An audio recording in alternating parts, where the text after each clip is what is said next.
What's going on, crime fighters, and welcome back to another episode of the Film Cave, episode 26. Yeah. 26. It's your boy, Knight. What is up, everybody? Logan Swish here. Welcome back to the Film Cave. 26. Yes, that's crazy. Every week I'm like, Jesus, we've been doing this for a minute. Yeah, we have. Yeah. We're doing it for quite some time. Well, like we said, y'all, it's a Film Cave, your one-stop shop for any and all. Oh shit, I just blanked out. You saw that? Just glitch in the Matrix. Right, glitch in the Matrix. Your one-stop shop for any and all things filming in the goddamn tainment. There you go. There you go.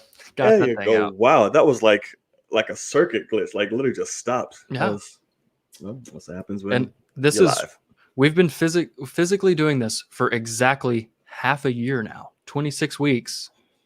52 weeks in a year. So that is Oh, there you go. That's why I'm horrible at math. I would not be able to pull that straight out the ass like that. No, I definitely pulled the calculator out on my computer here and just typed that in real quick made sure because I didn't want to sound like an idiot. Well, see, I tried to. Hey, that benefited you, but you told your hand. It's all right. That's all right. Yeah, it's fine. But what's going on, guys? Welcome back for another great week. Nothing too crazy today, but we got a little news for you guys. And of course, we're going to try to fill it out as best as we possibly can with our bullshit, because we're usually pretty good at that. Oh, yeah. But we shall see. We're so excited for you guys to be here, whether you're watching us live on YouTube, on Twitch, on Logan's channel, whichever you are watching, live or on playback. Make sure you guys hit that subscribe or follow button. Really helps the channel out a lot. Support content creators. Don't be a part of the norm. All right, support originality, support artists, support creators. Don't be a giant doucher. All right, if you can watch, you can subscribe. I think I might put that Step Brothers in as a normal thing now. Be a huge doucher. Yeah, huge doucher. Because if you're watching, you don't subscribe. That's a doucher. Yeah. So yeah, man. And not the good kind. You're not getting ready for a good night. You're just bad. So we want to thank y'all for joining. No. Okay. Well, don't douche. Don't douche. It's not good for you. I know women don't watch us, but don't douche. No, but I'm sure bottoms do. So that's a different story. Happy Pride Month, everybody. That's true. Way to start it off. Happy Pride. Yes, we got that going for us. Absolutely. So yeah, all the love and support to my community. And yeah, we'll see what this month brings. That's correct. Yes, sir. But guys, we appreciate you being here with us. But of course, if you're new or if you're already familiar with this is a platform where me and Logan just talk about films, bullshit, have our fun, and there is a way that you can be involved as well towards the end of the show. I'm getting ready to tell you both ways you can do that. Number one, hashtag AskFilmCave on Twitter. Yes. Or option two, there will be a link that will go into the live chat later on down in the show where you can come show that pretty little face of yours, or just use your voice if you're shy, to ask us a question. Give said thoughts on your question, and then with love, you will be kindly removed. So we want to keep it fair to those in the waiting room. We do not want to have everyone just sitting there twiddling their thumbs, getting bored and getting mad at us or backing up. We want to be fair to everyone. So, question, thoughts on the question, removed with love, but we will plug you at the end. So if you have anything that you want to do, a channel, social media, whatever it may be, like I said, we're all about community here. So whatever you have, we'll definitely plug you before you go. But then you're getting the boot and you're getting kicked out with love. All right? It's with love. With love. It's always with love. That's fine if it's with love. But of course, 20 minutes or so will be dedicated specifically to you guys at the end of the show, where we just hang out, bullshit, talk to you in the comments, whatever it may be. So yeah, that sounds about, I think I got it all. Did I miss anything? Sounds great. Perfecto. Now, me and Logan, like I said, we like to talk about movies. We do it any and all goddamn day. We're very capable of doing that. But sometimes we like to talk about other things that we're passionate about, whether it be sports, games, whatever. But sometimes film still rears its beautiful head into the mixture anyway, because sometimes she be jealous. Yes. True that. So this is out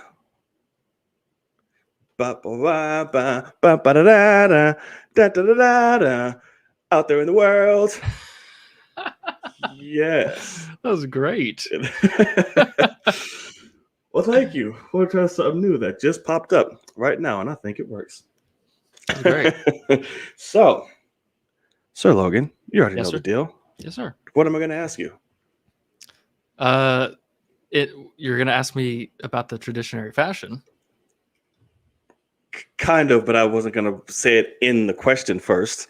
Well, yeah, okay. Now I have to know the legitimate. You're just everything. No, you should be like what did I say? Be like, oh, and what kind of fashion? I'm like, oh, and what kind of fashion would that be? Oh, traditional. So now I got to know how you ask the question and the answer to said question. How I asked the question. God. All right. Do you want to try that again? Sir, I think that you may or may not ask me about said fashion in which we do out there in the world. Yes, this is correct. Okay. Yes, and that fashion would be? Multiple choice? No. You have A, traditionary. Yes. B, model. Oh, you just want to go straight out? Okay, yes, that is correct. Okay, he remembered, ladies and gentlemen. Good. Yes, he did. So, lead us off. Do you have anything? I do have a couple things. They're kind of funny, selfishly. So first, I want to once again want to give a shout out to my Army of the Dead video. It makes me laugh so hard because it now has, after that week of unbelievable hate that I got from people that had not seen that movie yet. A lot of it. And I mean, over 200 dislikes in those 5 days. My video now has a positive like to dislike ratio, which is unbelievably hilarious to me. So it's currently sitting at 251 by 218, which is pretty crazy to think about, the fact that it was so bombarded in the beginning. But then also I want to give a shout out to that because that video actually made me cross, which this could change because people unsubscribe every day, but I actually crossed 24,000 subscribers because of that video, which I think is hilarious. So 24,010 is where I'm currently sitting. I've only been in the 23,000s for about 3 years now or something like that. I understand. I'm still struggling to get to 19. It's crazy how I think it's been longer than that, actually. Like, I've been sitting at that number for years. So I think it's really funny that was the video that all of a sudden one day I checked my YouTube Studio app and swiped down just to refresh it, and I had jumped like almost 20 subscribers just in a night, and I was That's like, amazing, what? Actually. I was like, what is this? And I checked the view count, and I had my Army of the Dead video had jumped like another couple hundred views, and I was like, Jesus, like people really like, and the amount of comments are like the only review out there that's like telling the truth, and I'm like, that's not true, but like also I think it's hilarious. See that. Yes, congratulations. Yes, for him crossing that threshold. We'll give you a digital clap for those who are watching. I'll give you a physical one. But yes, thank you. Yes, bravo. Here. Rightfully deserved. And those of you watching now, keep adding to that. Just thank you. Yes. So, all right, what do I have out there in the world? Oh, we got a real cool picture of Kate Blanchett as Lilith from Borderlands. Yeah. Which I was very excited about. I was like, she looks just like her. Yeah. Shared by the fine ass Jamie Lee Curtis. So I was like, yes, Miss Curtis, please show me the way. Show me more. Yeah, well, so I'm getting really excited for that. Because like I said, I love that game franchise. It's a lot of fun. Literally has no rules, just balls to the fucking wall. So I'm excited to see what the movie can be, about, especially with that cast. So I'm happy. Yes, I am. Let's see. Do you have anything else? You know, I anything could. other back and forth? I thought I did, but I don't. I can't remember. I think that was it. Okie dokie. So let's see what I have. Oh yes. Duh. Not enough information to make a huge story out of it, but one I'm very, very, very, very, very excited about. Miss Okoye is Ah, getting her series on Disney Plus. I'm extremely, yeah. extremely, extremely excited for this. Thank you, Falcon and the Winter Soldier. You gave us the tea. And then Yep. fucking okay, I said, okay, here we go. Here I come.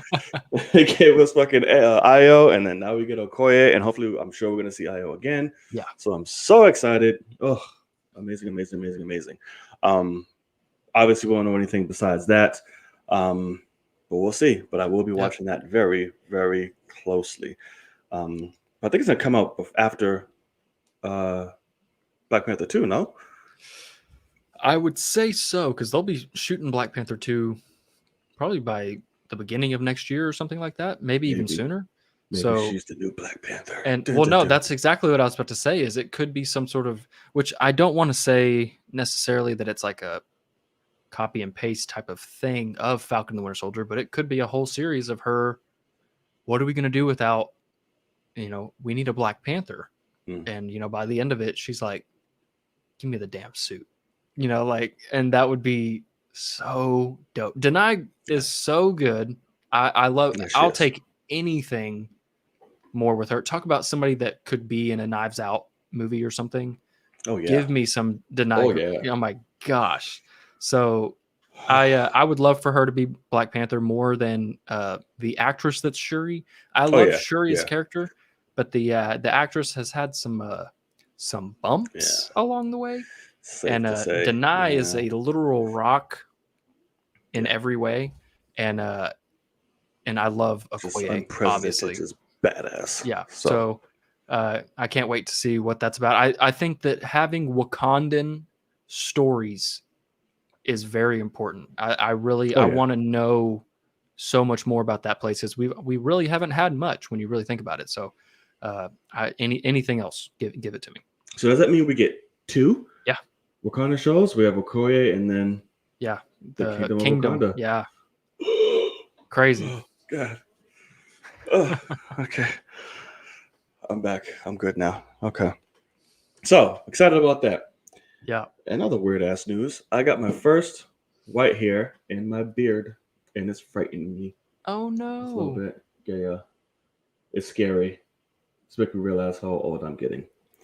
So I was about to share that with the rest of the world. I mean, that's different. You're like fucking early ass baby 20s, and you're still rocking the fucking salt and pepper. It looks good on you. So I'm old and dying. But here's the thing, though. First of all, yes, I'm completely gray-headed, and second of all, you can grow a beard. So fucking congrats, bro. I cannot. You know how long I've been trying to get like this shit? I can. This whole motherfucker looks like someone just took pubes and pasted them on my face. Because every time it just keeps being all patchy and weird, it refuses to get full. I don't know what's happening. I will tell you, I can grow a hell of a neck beard, and it's disgusting. And then I could give you a beautiful mustache that looks like I really love to touch kids. And that is about it. I will never grow it out. And when I tell you, like, damn near nothing grows on my cheeks at all. And I have like a giant empty patch here, even though my whole neck grows, nothing here. So like I can't grow anything. Maybe you can make like a staple, make that like a look. Like the chin patch. No, that's not a. But I can say I'll never go bald, but I will be probably completely white-headed relatively early on in life. So look forward to that. Nobody cares, you smooth country-voiced bastard. We know. Oh, smooth as Tennessee whiskey-ass motherfucker. Right, he got the full band and that goddamn country-ass. I just won 50 Grammys. You know what? Whatever. Just rub it in. Rub it in, Kenny, all right? Damn. Yeah. He's probably saying that like, I don't have no damn accent. I will tell you, he does not sound like that in person. I think he was just. You think he was putting it on?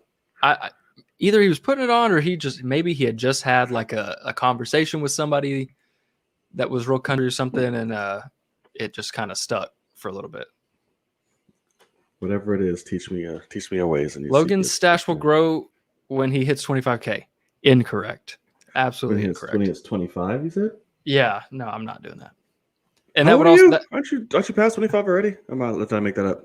What? No, 25K subscribers. Oh, 25. Oh, yeah, and I'm 26, but I thought so.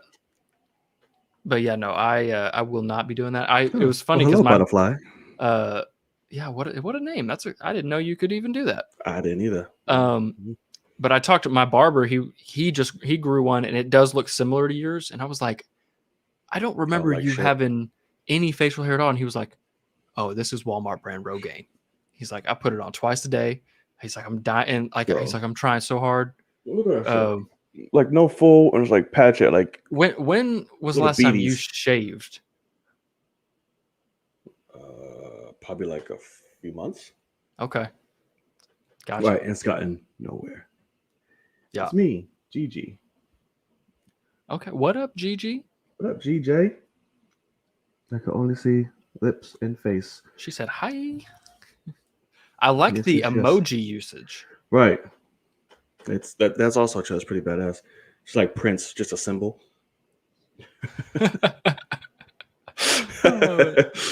Just straight up logo. It's like, you know what it is. Right. You know me. Okay. Let's see. Anything else for out there in the world?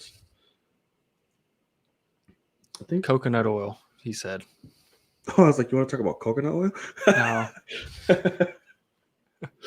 I heard coconut oil works pretty good. I need to find me some. I'm working on it. Work in progress. We'll see what happens. We'll see what happens. But all right, I think we're pretty good. I don't think anything else pops up in out there in the world. I think Thor 4 just wrapped filming. Yeah. Today, right? Yeah. Yes, it did. Yes, it did. And Chris Hemsworth is inhumanly just fucking huge. My God, his arms. I was like, what? Like, I see pictures of him like working on doing stuff. Like, you know how people like to Photoshop like actors a little bigger? Yeah. No. That is him. I was like, Jesus. I did see a picture. It was funny. I didn't even look at it until somebody called it out. But I think legs.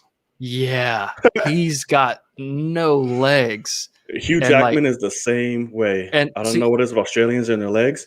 It's funny because there you go. No legs. And I was somebody, I have no arms, but I had like in high school, I had legs. Like that was like the one, like I was the annoying thing in the weight room on the basketball team. Like I'm benching legs. Let's see that walk. I'm benching with the little guys, but then I'm squatting with the big guys that are like putting the weight belts on.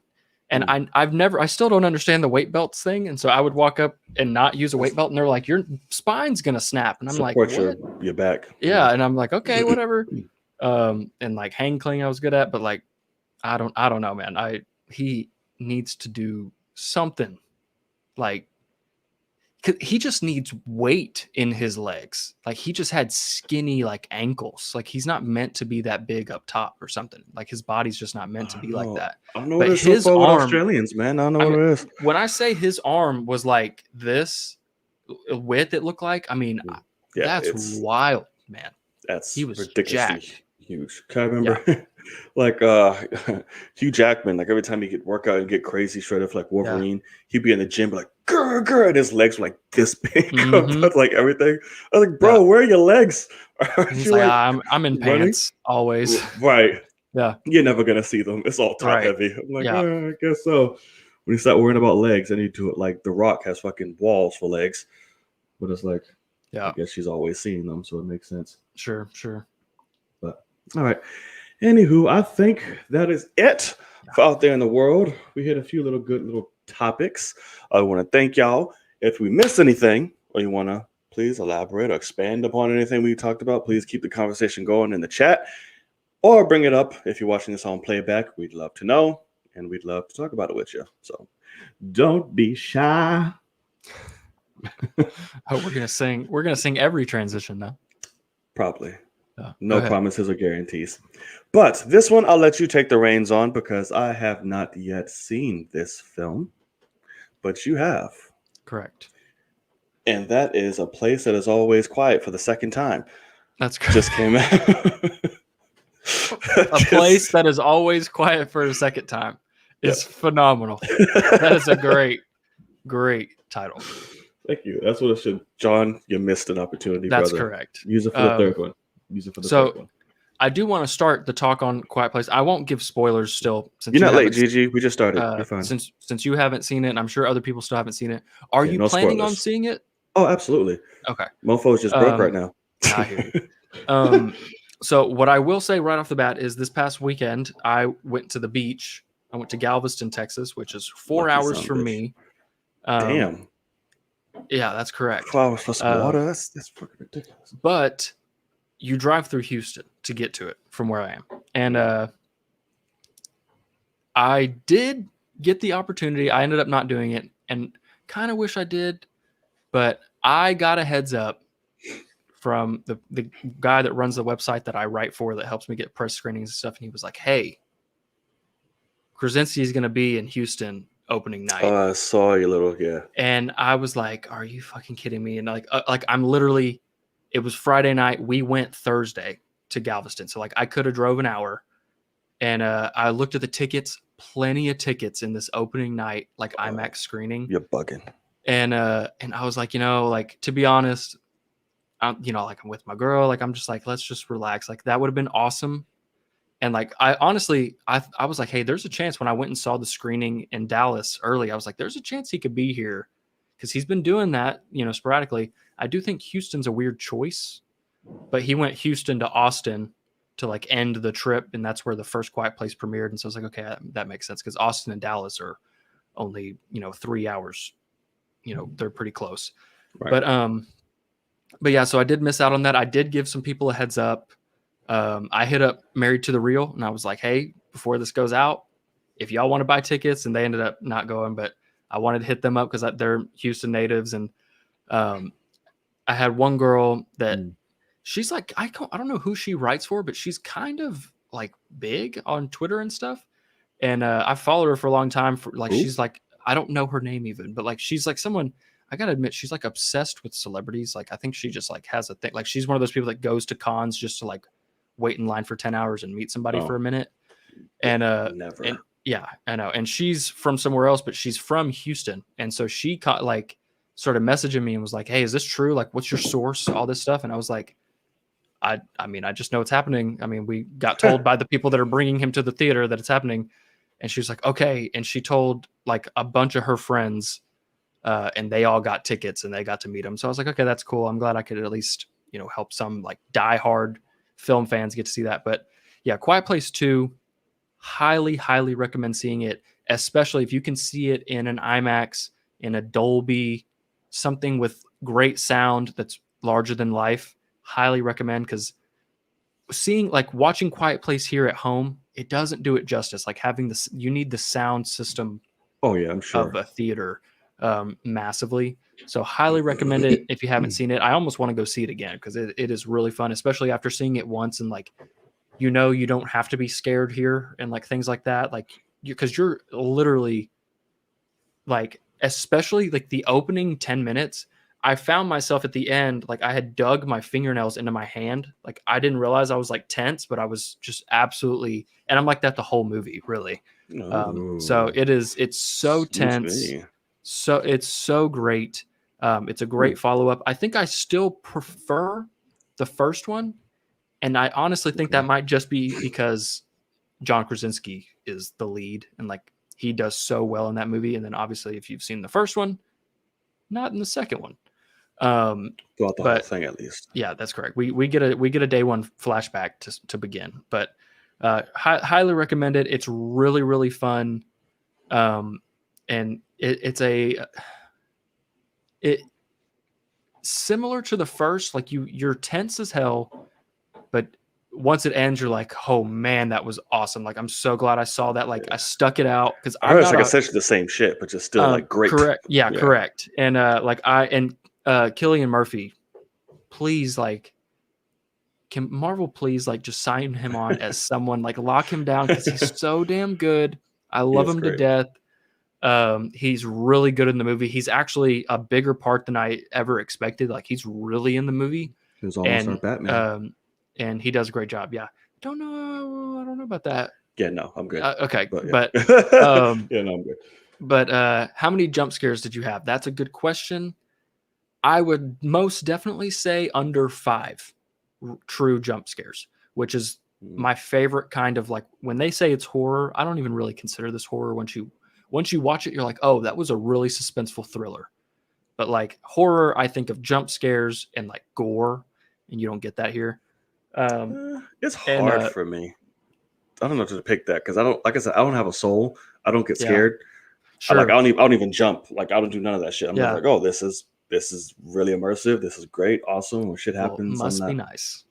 Yeah, no, I don't know what. Like I really want to. Yeah, like, I want to be that person that feels like, oh my god, like no. Yeah, no. It's amazing and fun as hell to watch other people do it. But for me, I'm just like, yeah. Well. There are literally parts in it, Tyler, for asking like, I'm like this, like watching like through my fingers, but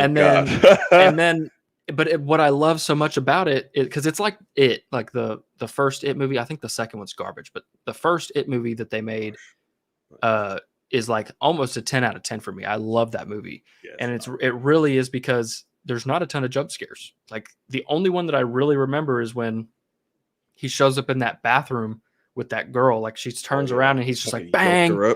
And when with Quiet Place, it was hilarious because I'm watching like this. And then I'm like, oh God, it wasn't like nothing even happened. And like, you just have to kind of like, I hope nobody was watching me because I was such a bitch right then. And like, but I don't like I'm not like, I don't like roller coasters. I don't like haunted houses. Like when it comes to like the Halloween stuff, like I don't go to like, I don't like being scared. Like it's not enjoyable for me. And, I hated those as a kid. Not roller coasters, but like haunted. I was a pussy when I was a kid, like full on. Yeah. Like one of the bad ones. Like I remember quick little side story. Let's go. But there was, from Boston native, we always had a lot of fairs and carnivals and all type of shit like that. Yeah. So obviously in Halloween time, the fair would come. I was obsessed all the time. And of course we'd have all the scary shit. My ass. So my mother and my aunt was like, oh, look at this haunted house. Like, let's go and check it out. I'm like, yeah, you got it all kinds of fucked up. Yeah. So I'm like, you know what? Fine. They forced me to go. We take a few steps into the house. The door is still open. There's nothing but shining light beaming through the house from the outside. I'm like, all right, cool. The very second that door closed, and it was nothing but darkness. Yeah. All my fucking family saw was light again flash off the goddamn haunted house because my black ass ran all the way the fuck out. I was like, I am good. Like none of that. It was, oh my God. Like I remember as a kid, I had to get taken out of Epcot for Honey, I Shrunk the Audience because I was scared as hell. And meanwhile, my 6-year-old little girl cousin was like, ah! I'm just like, ah! Like that to pull me out and everything. I was bad as a kid. So what I'll tell you, like when it comes to haunted houses, like I love to watch the videos because I love seeing people get scared. I love scaring people. Like I'm one of those people that'll hide around a corner and just scare like over and over all day long. I'll do it. But like when it comes to haunted houses, like when they bring out like the chainsaws and they're chasing you and like they're not even real chainsaws. Like they don't have the chains on them. Right. But like when they start chasing you, and I'm the kind of person that's like, hey, I'm not scared of you. I know that this is like I paid to get in here, and they're like still like coming at you, like acting like they're gonna hit you. Like I'm the guy that's like, I'm fucking done. Like I'll like yell at you and be like, go do that somewhere else. Like I'm here to just experience, I'm walking through this, and like I'm that guy that'll get in a fight with the guy that's just trying to do his job, and like I'm like, hey man, not on me. But then that's why they're like they would be like, don't come here, and so I'm not gonna go there. Right. So I'm just gonna not. I'm gonna make get the fuck out. Yeah. They're like, why are you here? Like, and that's exactly why I just have no reason to go. I won't enjoy it. They won't enjoy me there. I'm just gonna be. I'm gonna be a nice guy and not. Those are fun, like the haunted cord mazes and all that.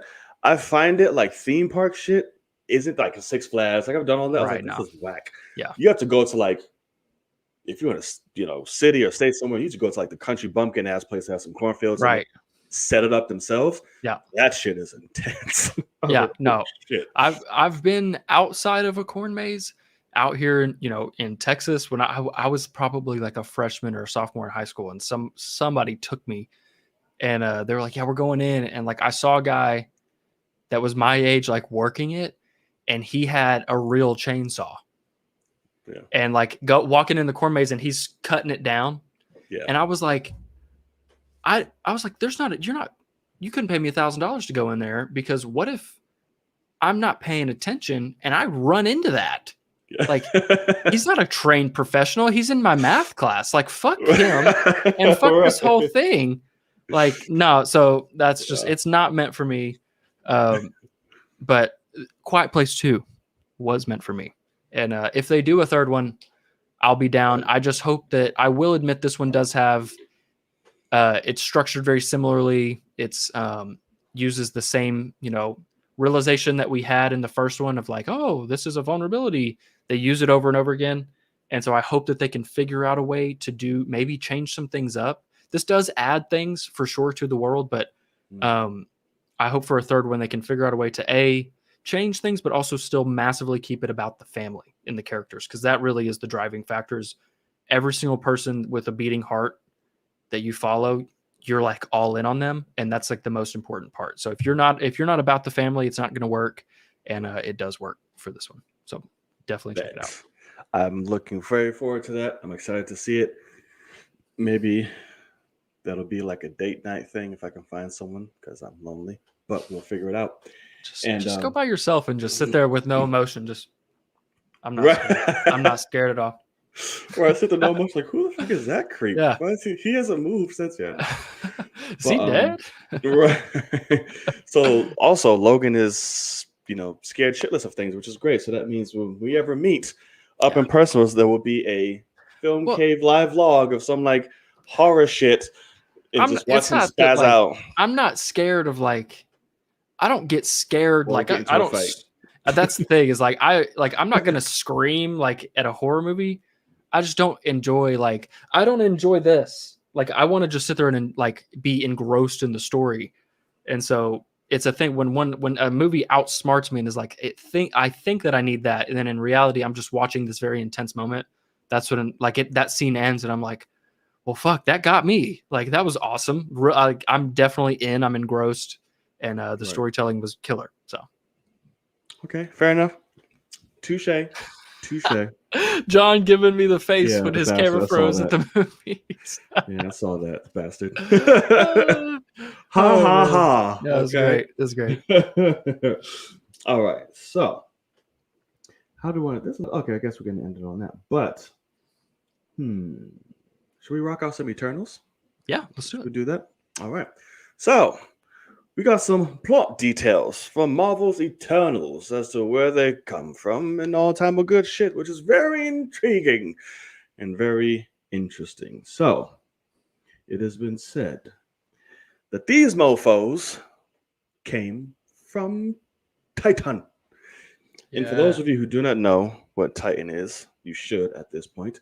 But that is the birthplace of one Thanos, which is very interesting, because I thought everyone at Titan just looked like this motherfucker. I was like, oh, okay, cool. But apparently not. They have a whole range of species and just super powered beings living there, which is interesting. And I kind of like that. That gives us a little bit more to dive into. And I think they'll touch on that backstory of like what Thanos did and how that was like. Maybe that's why they were to leave, or maybe that's why they left. Like, we don't. That's a lot of story that intrigues me and possibilities there.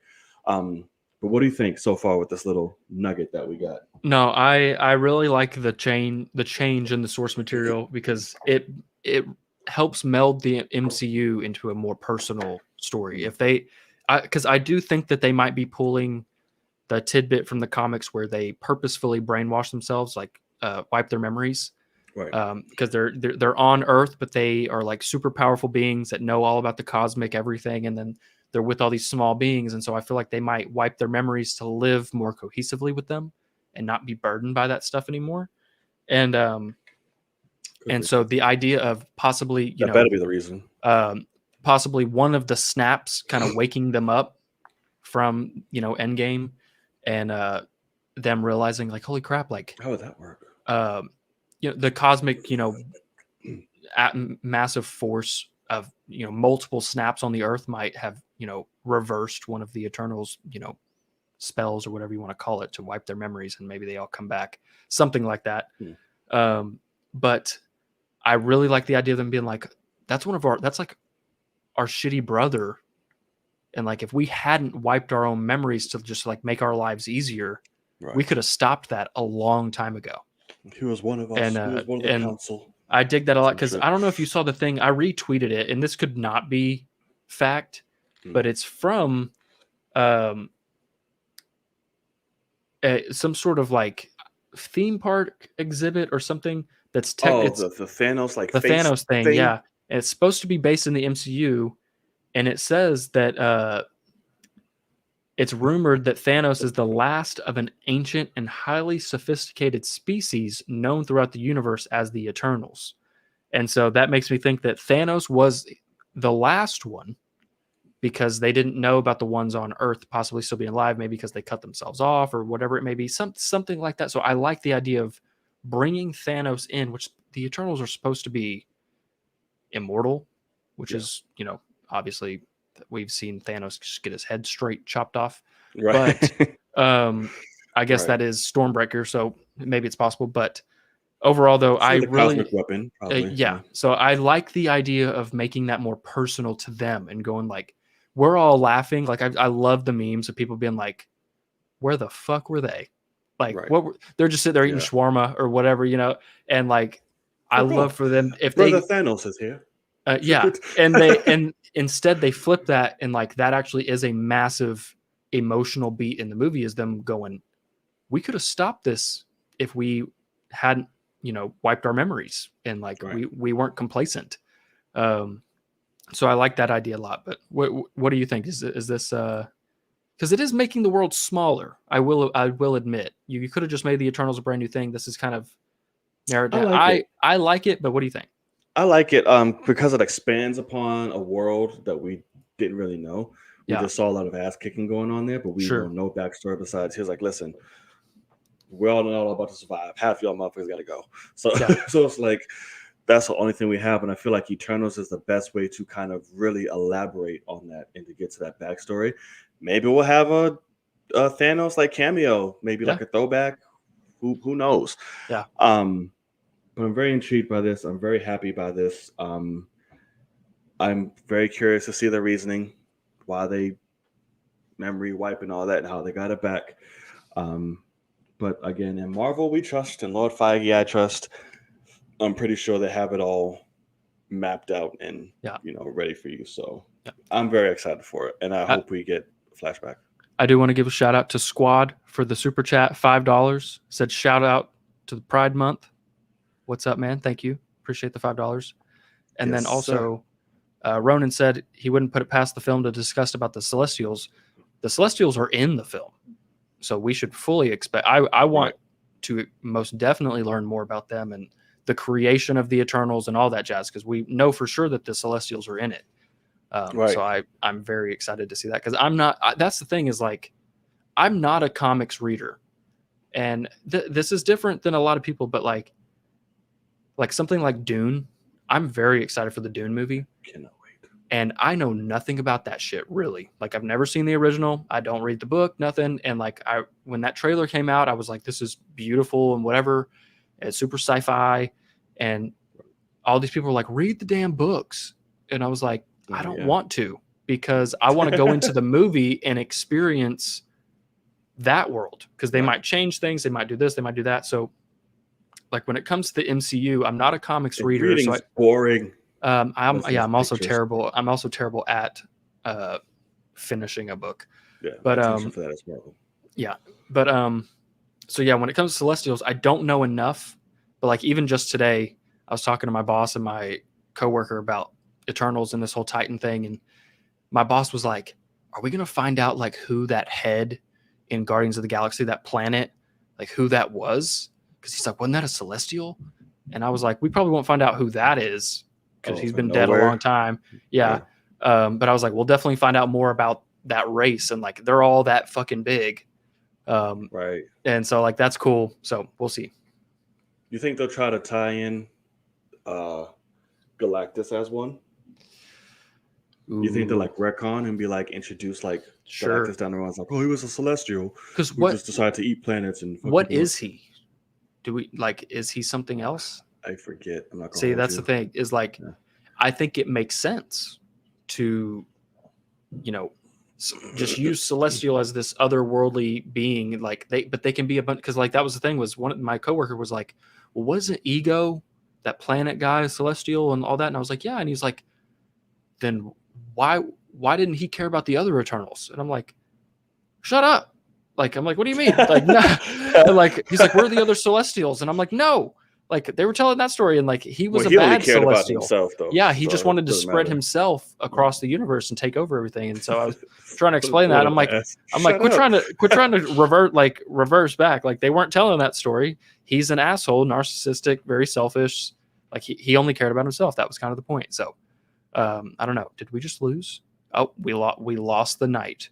The knight is back. Oh, and you're on the other webcam. This is a great view. Right. Just all up in it. It won't let me switch another thing again. Hold on. Bear with me, y'all. Hopefully Unplug it and plug it back in. Oh, we just did it by itself. All right. But did it work again? Isn't Galactus a Celestial or something else? I feel like he belonged to the race of the first Guardians of the Galaxy that the Collector... yeah, so that's a Celestial, Tyler. For sure. The guy that had the Power Stone and hit the staff and all that. But I don't know what Galactus will be, because technically, like, the giant body of Galactus in the comics is just like a manifestation that he does so that we can interpret him or something. Like, he doesn't physically eat planets by putting them in his mouth as a giant person. But they could change it to where, why not? So anything is really possible. Okie dokie. Yeah, I'm back. Talking to the microphone? Yeah. Doesn't Did it sound switch good. again? Yeah.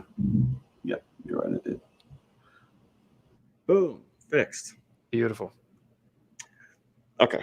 So I'm very interested in that. See, that just sounds dope. Galactus started out as a man, but he's from a universe before the Big Bang. Dope. I don't know why. Like, I love space and science and shit like that. So that just sounds cool to me. That's awesome. There you go. And by the way, squad, I do thank you for that $5. Yes. You tried to get us on that, but it's very, very interesting. Yeah. Good Do I try. look like an idiot? Very good try. I was like, I'm not gonna fall for that. And Logan damn sure is not gonna fall for that. I mean, Damn sure not gonna fall for that. But I appreciate get the it. $5. unless you were just telling us that you do. I mean, each their yeah. their own. Have fun. A lot of benefits I hear. But yeah. But yeah. So we'll see about that for the Eternals. I'm very excited. Do not steer me wrong, Miss Zal, which I'm sure you will not. All right. So if you guys still stuck around this long, you're enjoying what you see here, hope you guys subscribe. And make sure that you do, whether you're watching it live and or playback. Make sure you subscribe. All the links will be in the in the description box, and you can just hit the little button right there. Oh, Support content creators. You know the deal, son. Yes. All right. So let's see. Where do we want to jump to from here? Let's do this actually. So for those of you who have been keeping up for the past few weeks, Sir Logan has been watching a certain show that I'm quite obsessed with, along with tons of other people. And before he went to go bask in the sun, which, first of all, where's your color, sir? You look like you tanned much over there in the beach. Didn't happen for you? Last year, I went and I damn near got sun poisoning. And so this year I was like, I don't need any. Like, I was like, fuck that. So I was caking myself with sunscreen. I didn't need it. Fair enough. Touche. Yeah. I feel like I have a little bit on my forehead wrinkle. That's about it. On my forehead wrinkle. That's great. Funny. Okay. Touche. Well, and for those of you who don't know, that show is Watchmen. So this is Logan's Watchmen hour, even though he's not spending that whole hour talking about it, but I'm sure we could. But this was episode 4, Yes. correct? Yes, it was. So, sir, the floor is yours. Yeah, and no, I will so- come to where I need to, and we'll go from there. Yeah, so this episode, I really like what they're doing for sure. It asks a ton of questions that like it's what I love about each episode is basically it gives me answers and then gives me 10 times more things that I'm like, what in the fuck is happening? And that's beautiful. So it's like I'll give you a little bit and then I'll make you feel like I took 10 times as much. That's awesome. So we obviously get introduced to this new character, her Lady True. Is that her? Yeah. Lady True. Weird as fuck, but I loved the opening scene. It was super, super weird and funky. Oh, and those of you that are watching live in the chat, he's only up to episode 4, so do not put any spoilers beyond that point. He has not finished the show. Only episode 4. If you do anything, you will get absolutely banned, blocked, everything in between. Along with a cuss out. So don't do it. But yeah, no. So her character, very weird. Interested to see what's up with her. Like skipping. Like obviously, I really liked how she's like outsmarting these people by like, yeah, I'll give you this kid. This is your kid. Technically, they don't fucking know if it is or not. And then also, like she has this timer of like when this asteroid's about to hit or whatever that is. And like I got that amount of time for you to say yes. And like that, I don't know if that would hold up in court unless she had a recorder, which she probably is smart enough to have some sort of recording. But I liked that because like as soon as I was like, oh wow, like that's why she wanted this random land. And I love. She was like, that's mine. Like what is that? That's mine. It's like, oh shit, yeah, she's right. But yeah, so I dug her, and what the deal is with the daughter at the end, like I'm still iffy. Like she obviously is genetically like making babies, so I was feeling like I said this in my reaction, but because she took over Adrian's company, and which we'll talk about in just a second, he's making clones. Weird as shit, by the way, when he's messing with those things. But I was like, maybe she's also doing clones, and like that's either her as a clone or like her mom as a clone, because it seemed like the kid had memories from the Vietnam War or something like that. And so I thought that was interesting. We'll see. I'm sure there's going to be some sort of, they'll tie that bow up nicely from what you've said. So we'll see. Okay, what else happened in this one? This was I liked how they brought back the car falling thing and like saw it from Angela's perspective. That was fucking dope. How she's there, and what's up with the fucking pills? What is the pills? What is the reveal? Why in 3 days is his granddaughter going to hate him more than she already fucking hates him? That's what I said. I would say. I was like, she don't like you at all. Like, what do you mean? Like she's going to feel betrayed? So I don't know. But then fucking Adrian with he's fishing for fetuses, and I don't know what he's checking for. He like pulls them out and he's like, not that one, and just tossing these like, and I love it because you already know that they're like, this is going to be a scene where anybody on first watch is just going to be like jaw dropped. Right. Like what in the absolute hell am I watching? Right. And so I know they had a ton of fun filming that. Jeremy Irons probably had to hold in his laughter while he's just flinging these fetuses around. Right. But I really, really liked that and how, he's fishing for fetuses, finds what he wants and goes and cooks them, ripens them up, and just so they can go clean up all of their dead selves, because he apparently just went absolutely ham on them. And like, I just think that's cool. And then they started catapulting the bodies, which does further cement. I'm pretty sure that he's using them to test means of getting out of whatever this, prison-like scenario he's in. But yeah, I mean, so we have so many questions still, but this episode, I don't know if I liked this episode as much as episode 3, but it was funny because I told my boss to start watching it, and he started watching the series over this weekend. He's like, I'm 3 episodes in, and every episode is twice as good as the one before it. And I was like, yeah, no, that's pretty true. And so we'll see. And so because he hadn't seen 4, I've seen the 4th one. So but yeah, so I'm super interested to see what's up. I'm glad that I'm now home again and I can figure out the time to watch the next one or 5 and try to finish this thing up because I'm dying getting closer to that 6. Yeah, that's correct. So I'm very excited, but I'm trying to think of what else I'm forgetting because I watched that, almost a week ago. So I'm trying to remember like all the little details. But yeah, I love how you text me like right after I post it, like in the exact amount of time that it takes to watch my whole video. Then you text me. I'm like you always like got something because it is true. Like I think you texted me about like Google and the cast. Yes, I did. And that is something I've been doing that from the beginning is like, because you made me watch the movie, I've just been using the movie.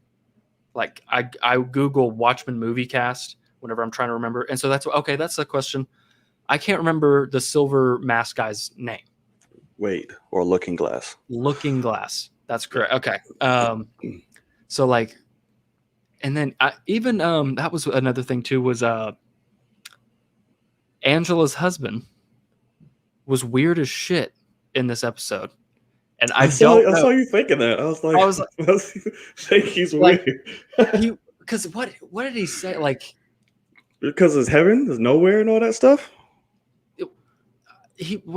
So that was like he almost had like a disconnect. Like he was like, so I feel like he's like either like a super smart person, like he's a character I don't know from the comics or something, and he's just like smart or what? Because like some people just don't believe in that. Well, sure, but like he's telling the kids, and it's like he doesn't have the empathy of going like, these kids might want to believe in that right now. Like it's like Santa Claus, and you're just like, hey, just so you know, that's all bullshit, and I don't know why you still believe in it. Start them off young. Sure. But even whenever he was like talking about, I loved the scene where she's like, why didn't you tell me that the FBI lady came talk to you today? And he's like, FBI lady came talk to me today. Like, it's almost just like, I'm trying to pick a fight, I noticed. Yeah. And like, but he lied. I don't like to lie. And I'm like, what's up with that? So I'm half expecting him to be now like, that should have been a giant reveal. And he's a character that doesn't lie or something. And like, he's from the comics. I don't know, but I don't know. But yeah, so I do feel, because he knows about like these characters and these people. It's like, because he talked about Dr. Manhattan and all that kind of stuff. And like, I thought that he was more normal, but it does seem like he's, at least from Angela, like he's in it. Like, I think he can take care of himself. Like, she's okay to leave him at home with the kids. And so I feel like that tells me like he can whoop ass if he needs to. And what's that actor's name? Yahya.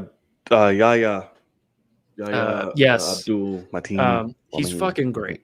I love him to death. So like I also, shite. I also might be well, sure, atheists exist, but like, what's up? What's going on? You might want to change ports on your. I don't know what's going on. Webcam. Why it's being stupid? Like, change it to a different USB port or something. I don't know. There's only.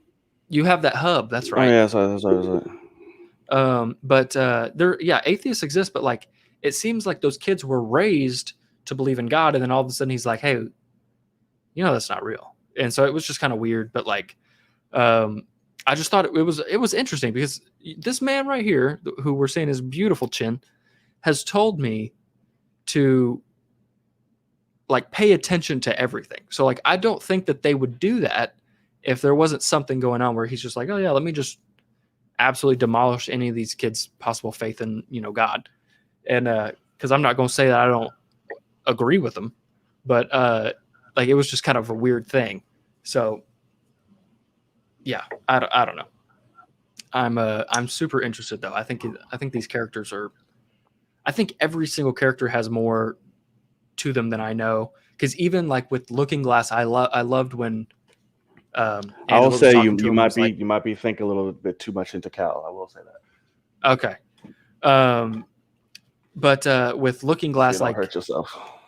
I love how Angela was like, "Did you know that what was his name, Judd? Oh, Do you know he's a Judd was a racist?" racist? He's like he's a white man in Oklahoma, isn't he?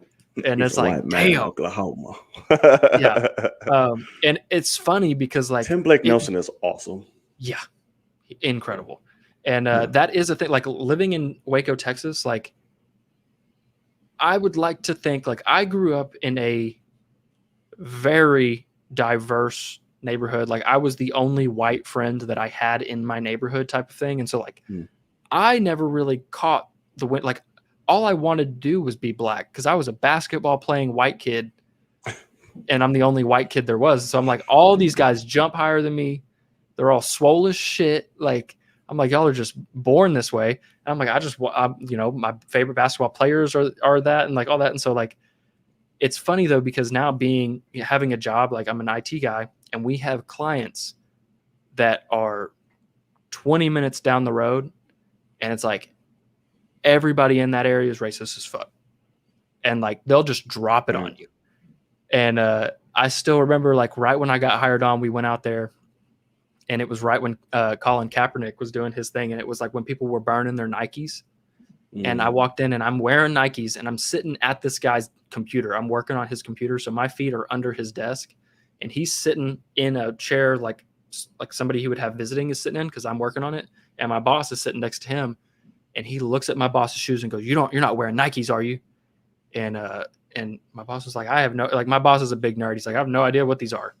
Like, I think they're from Walmart, whatever. And he's like, okay, good. He's like, and he like drops the N-bomb and is like, fucking Kaepernick, whatever. Like, I can't stand it. And I'm sitting there like, I'm like, my Nikes are under his desk. Like, he owns this place.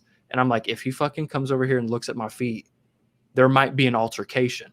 And like, it is a thing where I want to, like, my boss had to he thanked me when we got back out to the truck. He was like, I appreciate you for not going off. He's like, I almost did, but I do. He's like, I do have to realize I'm in this guy's business. He's paying me, like all that kind of stuff. And reprimanding that day. Yeah, exactly. And so it's like a thing that's like, I have had to be like, I'm like, why do you have to bring that up? I'm like, why do you have to just drop that? And like over the years now because that was like right when I got hired on, but now that I've been there for 3 years, I'm like, that's fucking ridiculous, And my boss is like, what? Hey, let's go. And I'm like, I just don't understand why you would do that. Like, have a good day though. Like, and walk out and like, I'm pissed. And he's like, he lives out there and he's like, I don't know how people are this racist. He's like, this is ridiculous. Like, and so it's crazy out here. So, but it is funny that like I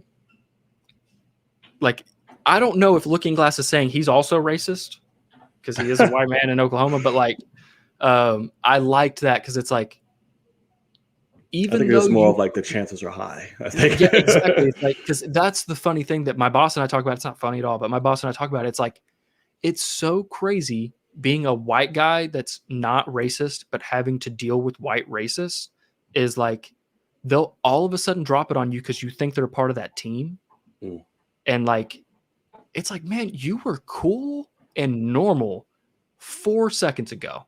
And now I can't fucking stand you. Right. And it's like, that is so wild. And like my boss is always, he's like, that guy, I've known that guy for 20 years. He's a really nice guy. He's done great things for me, great things for my family. Never would have thought he's racist. And he's like, but he just absolutely said that he wishes there were no blacks. Just period. No blacks. No, not in my home. Just period. Not on my porch, like invading my space. Like just no blacks. And it's like, you just said that? And like, I have to now look at you and continue to speak to you. Like, I don't want you to die. That's and so, but that's the thing is Looking Glass is like, look at where you're at. Like people will treat you normal, but they don't like you because of how you look. And that's a vast possibility in the South. And really anywhere. But and so I like it's one of those, it makes it real. Because we're obviously, I mean, we're dealing with white supremacy with the Rorschach mask already.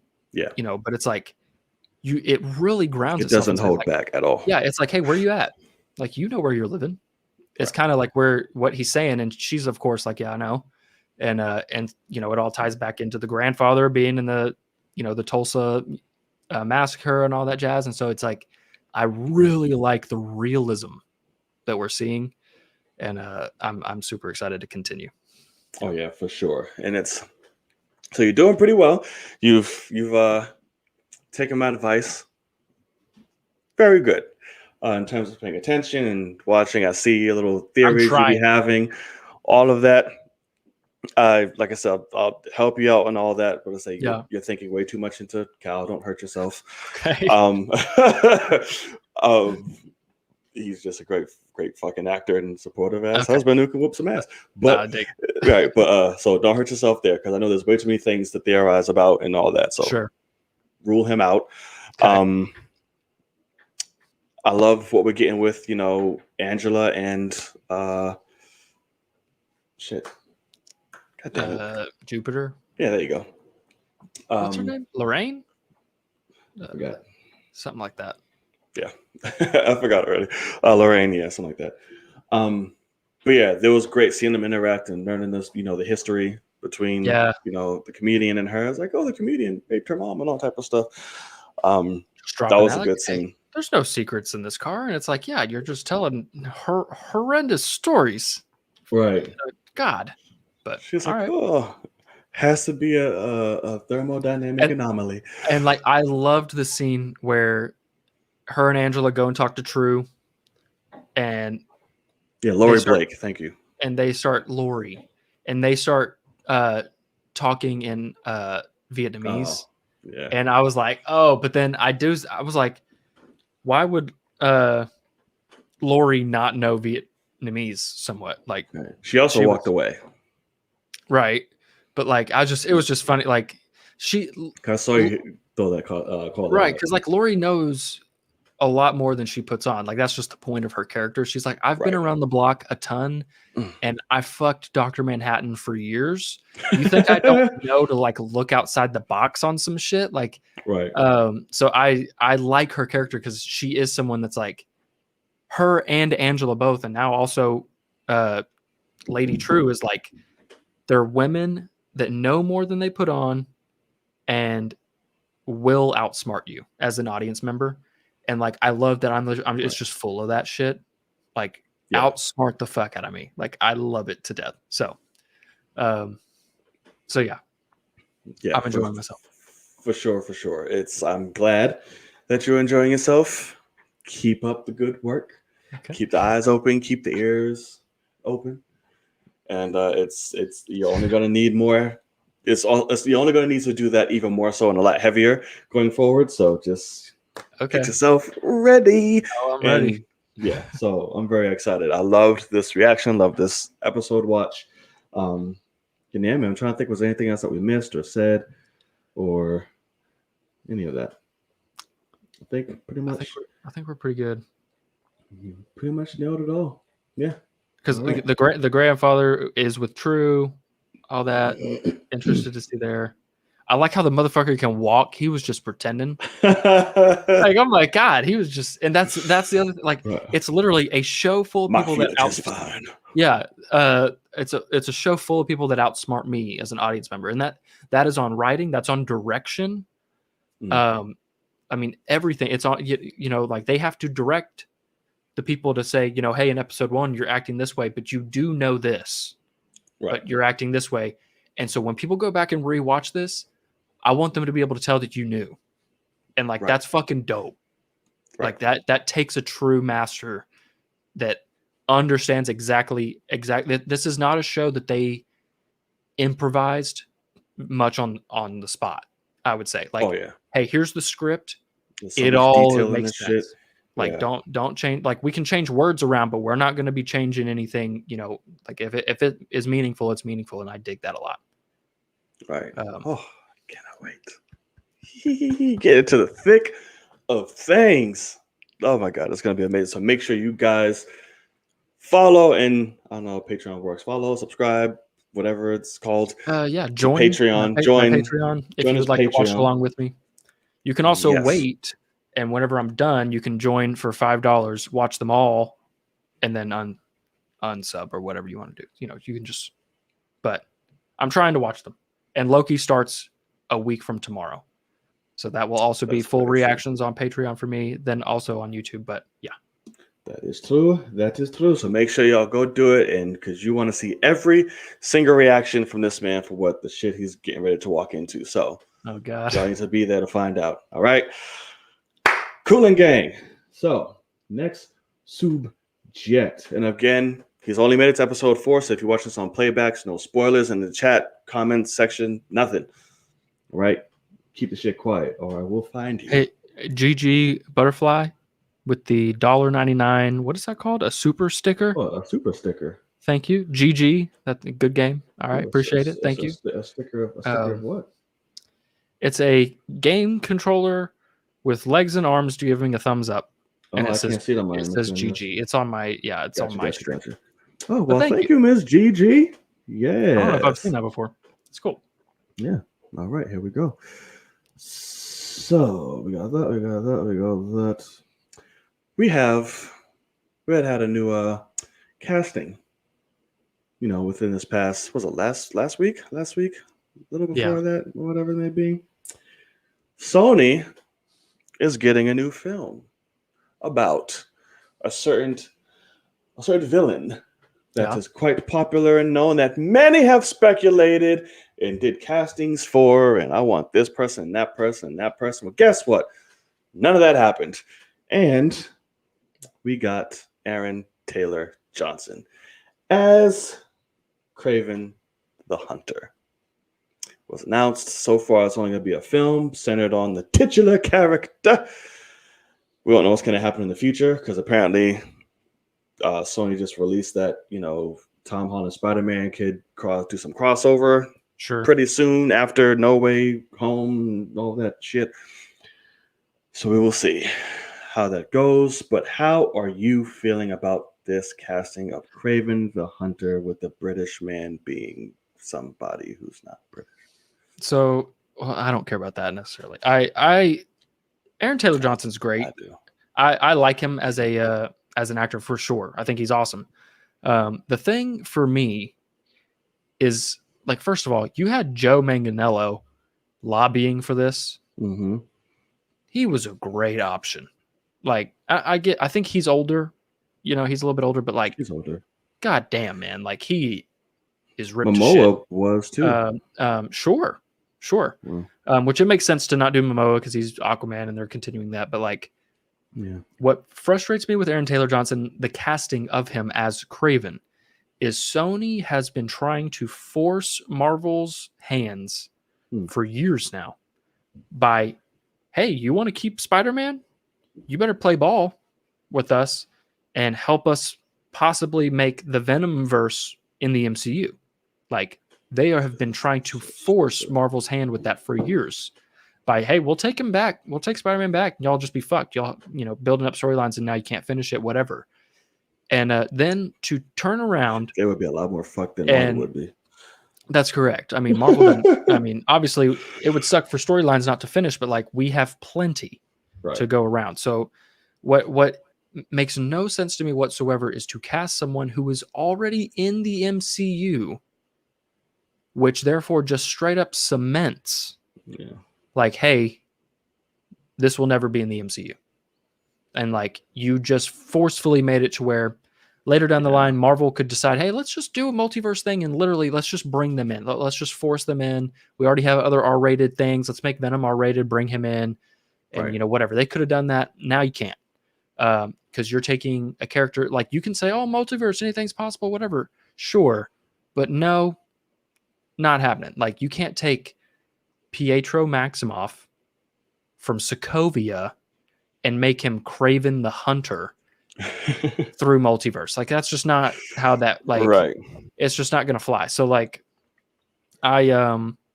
especially with how, like, it is possible, but not in a live action scenario for something like Marvel Cinematic Universe, where like, you have to have people that aren't giant fans. Like, they have to still understand. And so when they look at this and go, that guy was literally in Age of Ultron. Right. And he's now this? Like, what are you doing? And so it's just it's frustrating me because of that. Like I liked the possibility of like, hey, Sony, if you play your cards right and make good ass movies, they might play ball with you. But you can't go cast like I was saying. We now know Aaron Taylor Johnson's not in Multiverse of Madness. Doing a callback, a multiverse thing with Pietro. We thought he might do it in, WandaVision. Didn't happen, but they played off of it very massively. Like you're meant to understand, like, oh, Evan Peters isn't him. Right. What did he look like? Let me go back and look, type of thing. His body's somewhere in. And yeah, like they're straight up calling it out. So like you casting Aaron Taylor Johnson just cemented that I could never watch one of your movies and not miss anything ever with the Marvel Cinematic Universe. And with how I saw Venom, it's fine. Whenever Venom 2 comes out, that might be my, if that's not good, I might not watch anymore. So like we'll just have to see what happens. But it's interesting that they went with him. I'm honestly just interested. I'm surprised he went for it. But right, I am surprised he went for it. To be honest with you, what do you think about the whole thing? I'm not a huge fan of it. He's a really good damn actor. Yeah. I guess he can play. He can play a Russian. But I don't know. He just wasn't my first pick. Not even like my fifth pick. He shouldn't even Probably been not in the even running. like a 10 if I. Yeah. Not even 10 if I had it. It's just like, okay, whatever. But it's like we're here now. Sony just sucks. It's like I'm so worried. Like you're trying to make up this world. You're trying to lead up to your own sinister universe, and like the own universe where they abbreviated it when they was talking about Tom Holland crossovers and all that stuff. I was like, this sounds stupid. What is this? Huh? What? How? What's happening? So I'm like, whatever. It's just Sony is just such a mess. I'm like, just give up. Like nobody gives a shit about you. Just give everything to Marvel. Let them do it. Yeah. You lost. Nobody cares about you anymore. let Marvel Studios make y'all a ton of money. Yeah, like just fucking leave go. it alone. Stop trying to take the steering wheel. You don't know how to drive. Yeah. Just hand your license over. Turn it in tomorrow. Like, I'm sorry. Here you go. Sure. Because now you got to take a film that you're just making up all these villain movies to create your own universe that you had no build up to, that people aren't asking for because it's stemming off of nothing.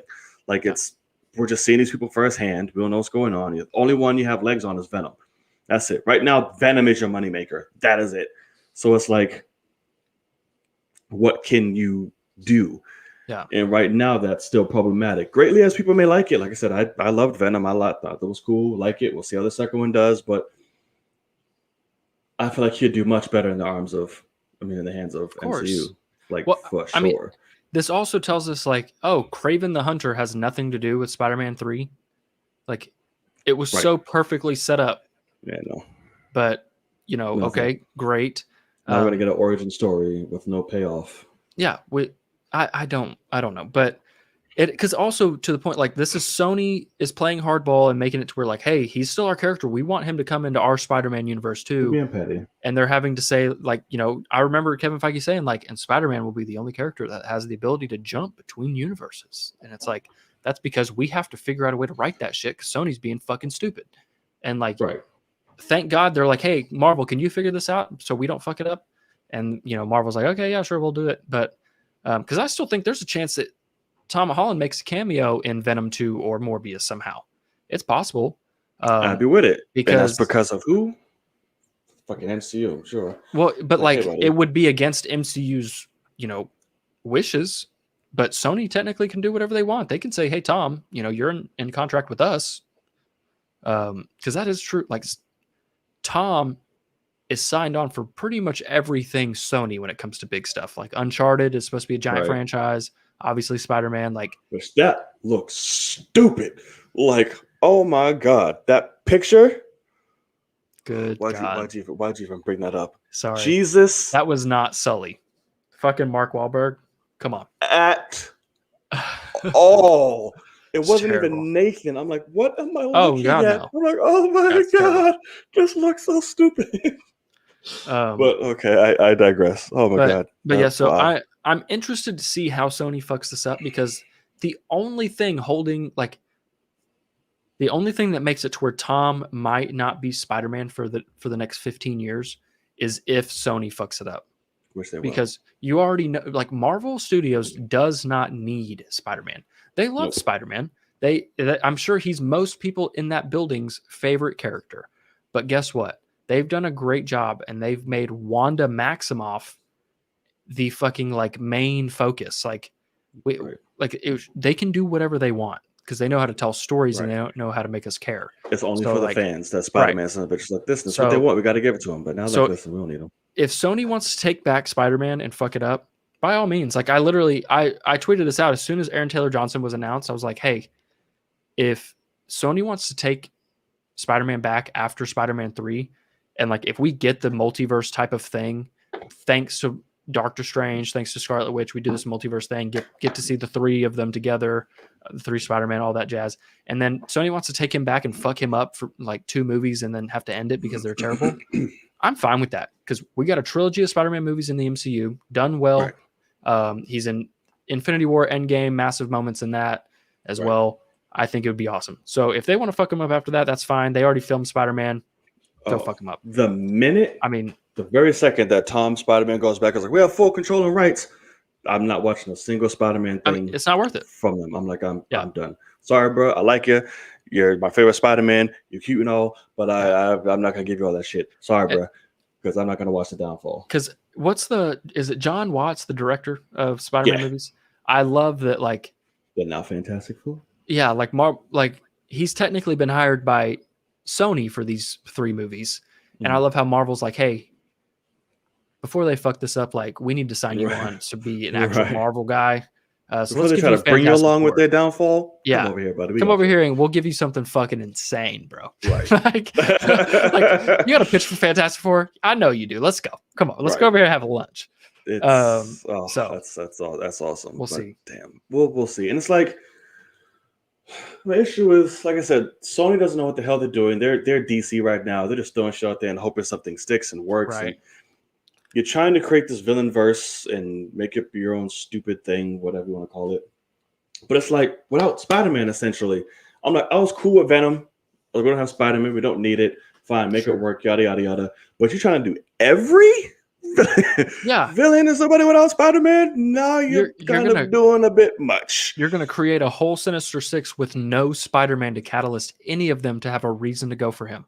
At all. Like, At all. And And you don't even even- have a catalyst for these people to make solo movies Right. about, though. and like, even to the point of, it's all rumor, it's all whatever, but like what they're saying about Spider-Man 3 and the multiverse aspect is how they're bringing all these villains back from the previous, universes and stuff like that. Mhm. And they're basically making a Sinister Six for Spider-Man 3 out of all of those. Possibly MCU's Vulture, but I think basically beside that, Mysterio possibly, but like they've said they're bringing back even fucking Rhino, but like Green Goblin, Sandman, Doc Ock, Electro, Where's all this? Lizard, Here's our- for Spider-Man 3. Like they're bringing possibly all those villains back from the other Spider-Man so other universes. stuff is like rumors. Yeah, Yeah. and like that's what, Okay. because obviously Doc Ock and Electro are in it, but like Right. there's a like they're saying there might be a full Sinister Six in Spider-Man 3 from the other universes. I'm here for it. And it's all set up exactly. and great. I'm here for it in the MCU. It's like, but at the same time, Sony's building their own for no reason. Right. Like by themselves, it's a completely different one. Like it's so weird. But Right. Kraven, Yeah. I think Kraven's an awesome character. I really would have liked to see him with a Spider-Man. Right. That's literally his Um, purpose. But like I don't know. So this whole thing is frustrating as hell to me, but we'll have to see what they do, whatever. But like I don't think I have any care in the world for Morbius.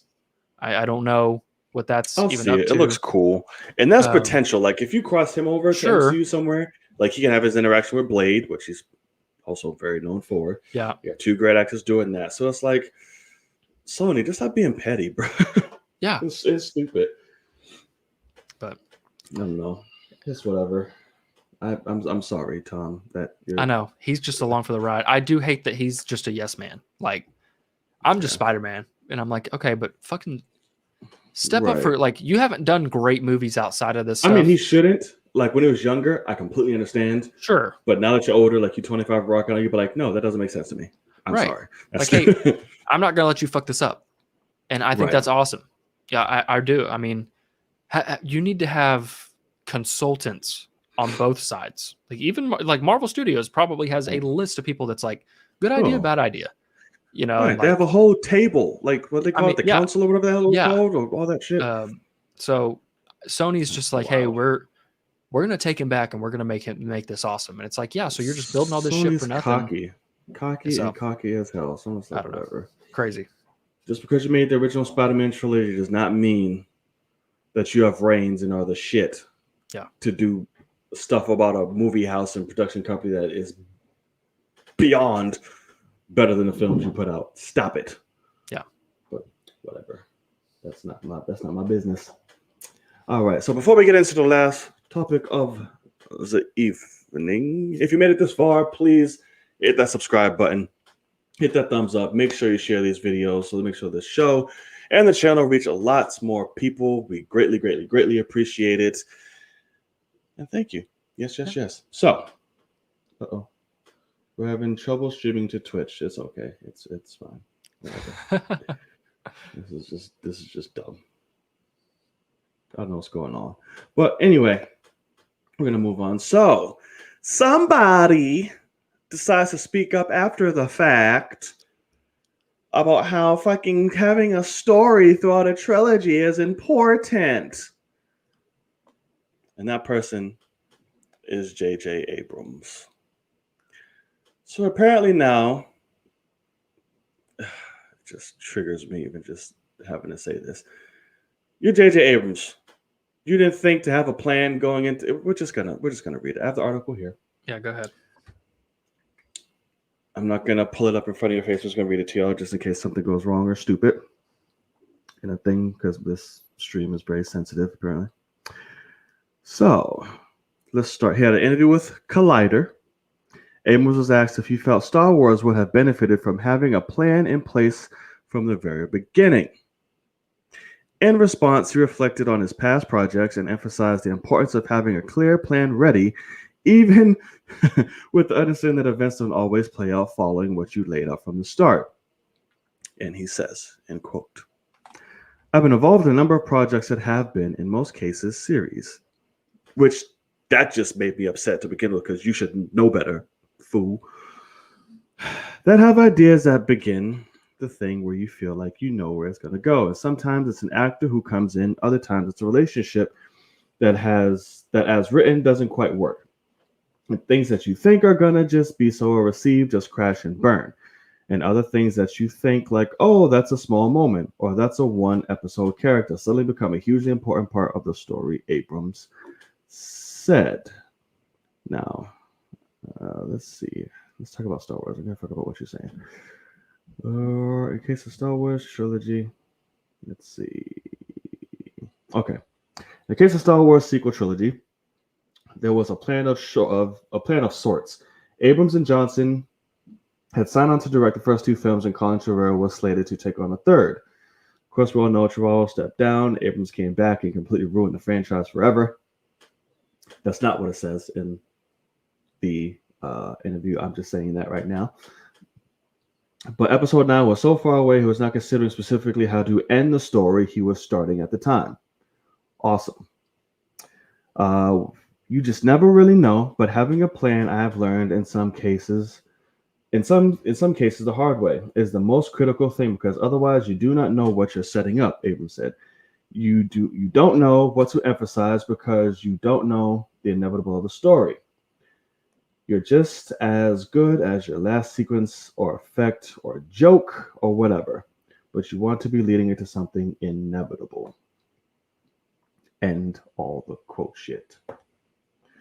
So, he didn't have any plans at all.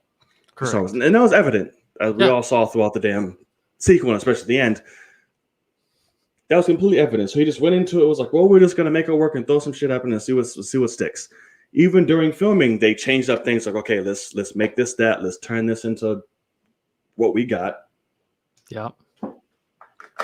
And it's just frustrating because when you think about it, he is big and started off on TV. Right. Serial. Correct. Serial. Storylines about the fucking Yahoo. But for Star Wars, you're like, no, let's just reuse, some old stuff from the past films and then just make her a Skywalker. I mean, a Palpatine. Why not? Yeah. Spoilers if you haven't seen the movie. If you haven't, I mean, you're not missing anything. Yeah. Just stick to 8. Right. So it's just frustrating. It's like you single-handedly destroyed it, man. Right. It's like, go ahead. I have I retweeted this days ago, but there was a exchange on Twitter that really it basically sums this up perfectly. Because JJ talked about, he's saying there was no plan. I'm setting things up that the next guy necessarily didn't look at as set up. And it's like the fact that this is on everyone at Lucasfilm. It's on Ryan in some ways. I think Ryan did a great job with what he did, but it is on Ryan and JJ and Kathleen Kennedy and everybody at Lucasfilm for not sitting down and saying, what are we doing? I think that's insane. But he was basically saying, I had things set up that JJ or that Ryan decided not to use or decided to just end quickly or whatever, and then left us with nothing, wrote us into a corner. Remember they kept saying that? We were wrote into a corner. Not at all. And you were given the whole damn thing. Absolutely ridiculous. So I just wanted to read this because this really summed it up. It's 2 tweets. But basically this guy said, because it says regarding JJ, it says JJ acknowledged that probably would have been better if they had approached Star Wars with the sequel trilogy plan. And this guy said, this actually wasn't the problem. The problem was that Rian Johnson answered all of JJ's mystery boxes, and then JJ didn't answer any of Rian Johnson's characterization or story arcs. So that's true. Very true. And then this guy, and then this guy said, Rian Johnson picked up JJ's ball and ran with it. JJ picked up Ryan's ball and tossed it. JJ exerted more effort in walking back The Last Jedi than he did in making sure The Rise of Skywalker made any sense in context of what had come before it. And that right there is 100%. Said. Yeah, I retweeted that shit because that is as good as you can say it. Yeah. Ryan for sure set up incredible possibilities and magnificent. Colin Trevorrow had scripts. I feel bad for Colin Trevorrow. He had a massive thing for Leia because the third movie was supposed to be Leia's movie because first one was Han, second was Luke, third was Leia's. Obviously, Carrie Fisher passed away, and that wrote him into a corner. He couldn't write himself out. He had a story, couldn't figure it out. And I can't hate him for that. Right. But he had some unbelievable things in his script. I still have it on my computer. I haven't read through the whole thing even, but just the things that I've read are so awesome and so exactly what should have happened. Right. When it comes to Luke haunting Kylo. And like that right there alone is like, see you around, kid. Like, hey, if you strike me down, what does he say? Like, I'll never leave you alone or whatever. Like your dad, like I'll haunt you forever, basically. And then he's like, see you around, kid. Never does anything with that. Like that right there could have been the main storyline of the third film. Luke Skywalker is haunting his nephew to the point of possibly turning. You could get it to where he either turns or he goes full on dark. Just badass. And that's why you go into the third act still not knowing. Incredible. And so it really is a thing of Ryan looked at JJ's basic half rehashed episode 7 and said, let me fucking answer all these and make this trilogy something special by challenging everyone. Yep. And then Colin Trevorrow was going to pick this up and run with it with some cool shit. He tried, he had to back out, and JJ said, what the fuck did Ryan just do? This was supposed to be simple. How smart does he think I am? I'm a fucking idiot. Let me dumb this shit down. I don't know what any of this means. What did you do? Yeah, let me redo. Her parents are nobody. 8. Yeah. Let me, what do you mean she's nobody? She can't be nobody. What she has to be somebody. Star Wars always has. And it's like that's the whole point is no, they don't. But yeah, so Literally, Ryan answered all of JJ's questions, took that ball and ran it straight for the end zone and spiked that shit. Yeah. And then he kicked it off to JJ and he fumbled that shit and got a safety. Like, I mean, and got his leg broke on the tackle. Like, I mean, he fucked up. And it really it's bad. the hardest thing. Like, I did not become a massive Star Wars fan until they announced, hey, we're making new ones. Like, I was like, oh my God, I got to get into this. And I started watching them and I was like, oh my, the lore, everything is just amazing. I loved it. And the fact that they fumbled the finale of the saga. Fumbled is an improvement. Yeah. I mean, Like they tarnished the whole thing. They really did. And so to do that, it really hurts me to like look back on any of them. Because I do immediately think of episode 9 and how terribly, terribly done it was. And it frustrates the hell out of me. So the fact that like, and I love that Ryan keeps his fucking mouth shut. He's like, okay, they fucked this up. I'm just going to go make these other smaller movies that are better written than anything that they've ever done. Because he knows what's up. And he knows where, and of course, over the years, like there's been such a like turnaround for appreciation for The Last Jedi now was like what I'm seeing. So it's like he knows, like he has a validation from the fans. He knows what's up. And it's like, well, the true Star Wars fans who really know what the hell Star Wars is and who claim that they do, but complain about other things that are completely opposite about Star Wars and what you're saying that you love. Yes, I'm calling all of you out. But those who truly love Star Wars and know what it's about know that the Jedi, Last Jedi is fucking great. And Brian knows that. Yeah. So it's just so frustrating. It's like, JJ, you come up with this now. I'm like, yeah, it's kind of great. You know, we should have a plan. It's great to have a plan. Yeah. No shit. Like, what the hell? That was your job, Sherlock. Right. I don't know. Like, I don't get it. Like, you threw away so much, bro. And just destroyed it. It is a thing of like, yeah, it would have been great. It would have been great to have a plan. I agree. And like what Lay said in the chat, was it Disney's plan to hire multiple directors and leave them to make their own stories?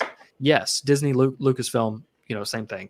But also, Ryan did exactly what he should have done. Ryan had almost no, consultation. He said him and JJ talked very little. I got JJ's script and wrote my script off of his script. And even to the point, I cannot find where it was, but I distinctly remembered Ryan saying there were things that I asked JJ to put into it because I had ideas. JJ said no. And then there were things that JJ asked me to do, and I said no. And so I get that, but like I distinctly remember them saying that for episode 7, JJ filmed dialogue with Rey and Luke at the end of that movie.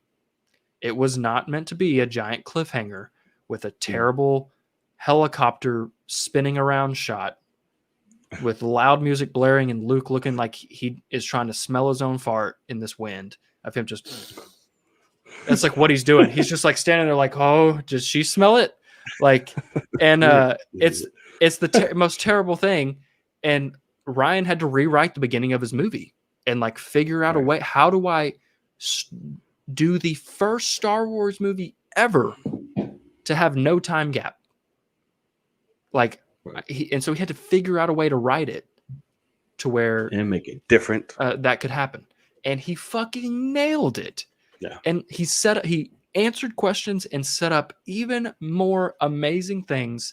And then JJ looked at it and was like, how dare he? Right. How dare you make a smart script? Like, it's like he just made this so much crazier and more awesome than I thought it could be.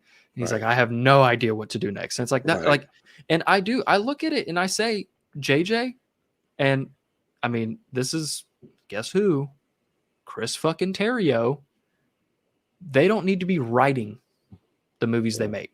JJ's a fine director. He gets shit done. He knows how to do it. He's a safe bet as a director. He's gonna blind your eyeballs with lens flares. Lens flares, that's correct. But when it comes to it, I look at them similar to Snyder. Direct it, don't write it.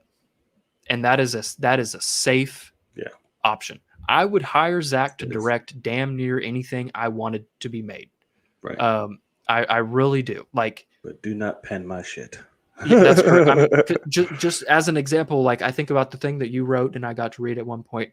Like if Zach was behind the camera of that, it'd be dope as shit.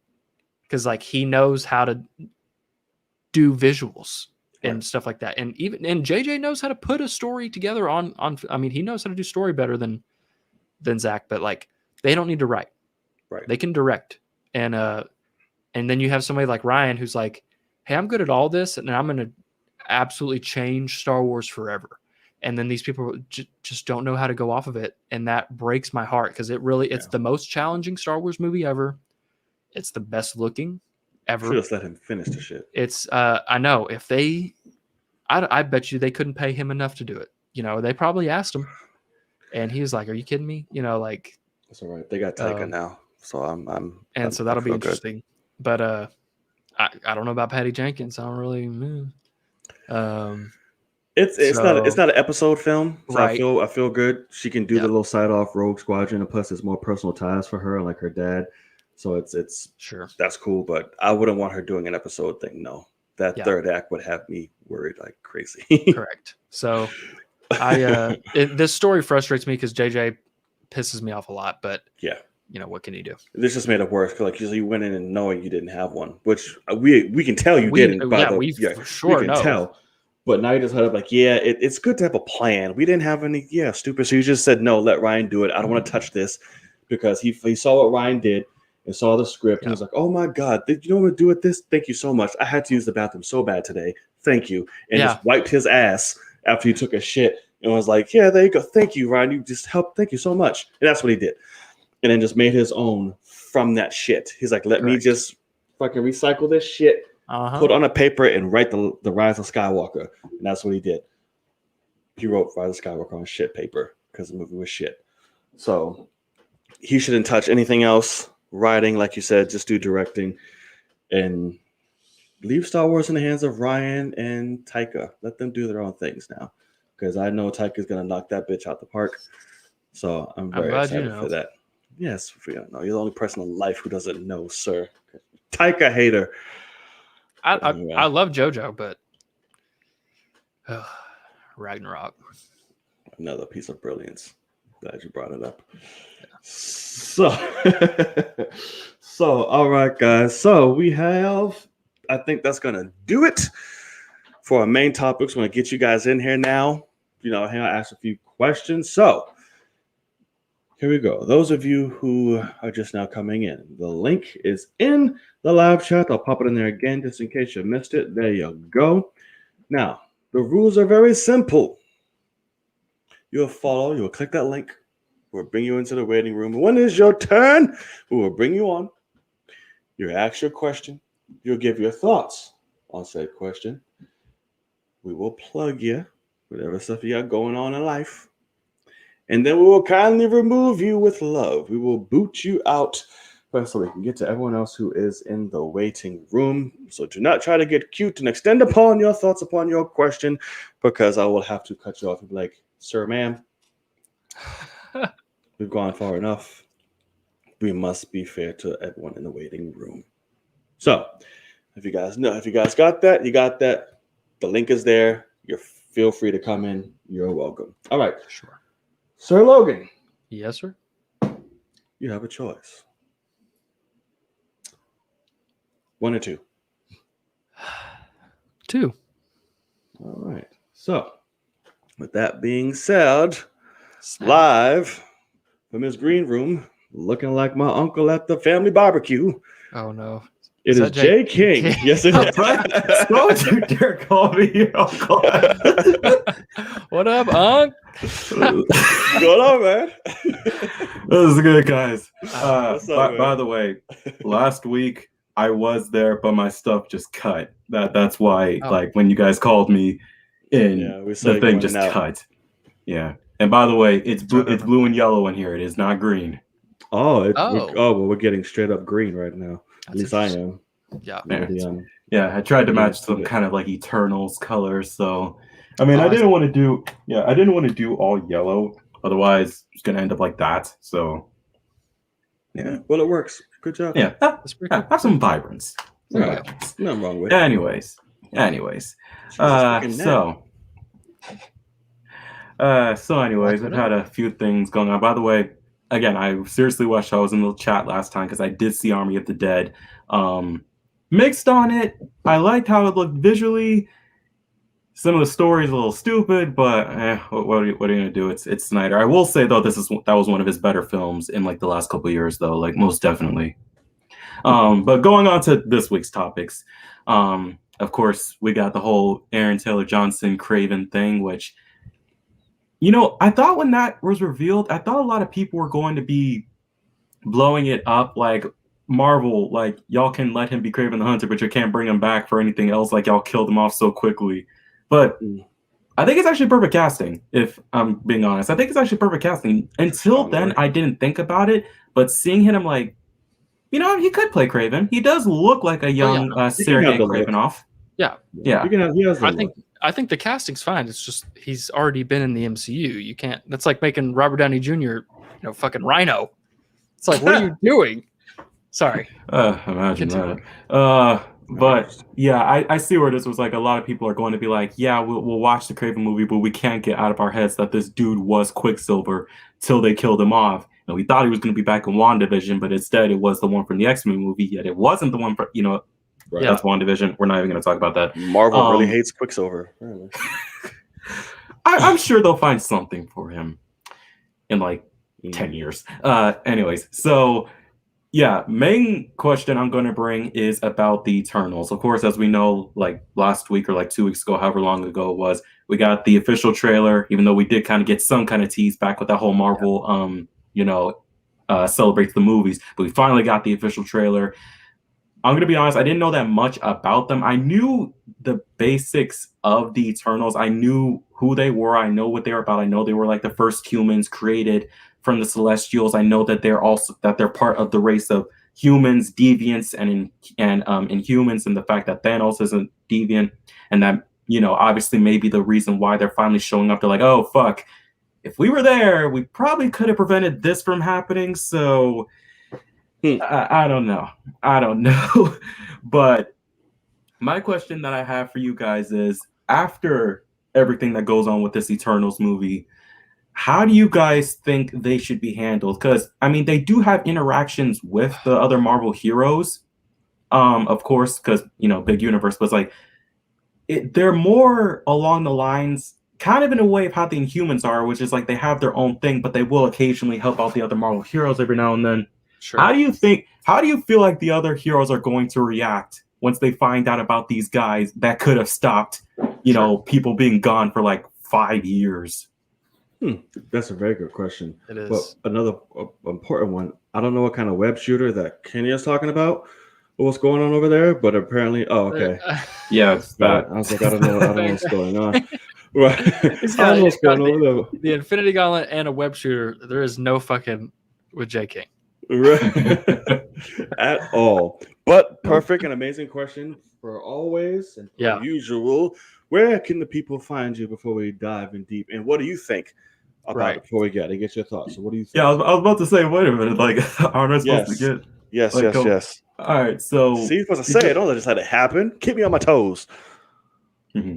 So, if I'm being honest, thinking about the heroes we got left, I think most of them are probably going to be a little teed off about it.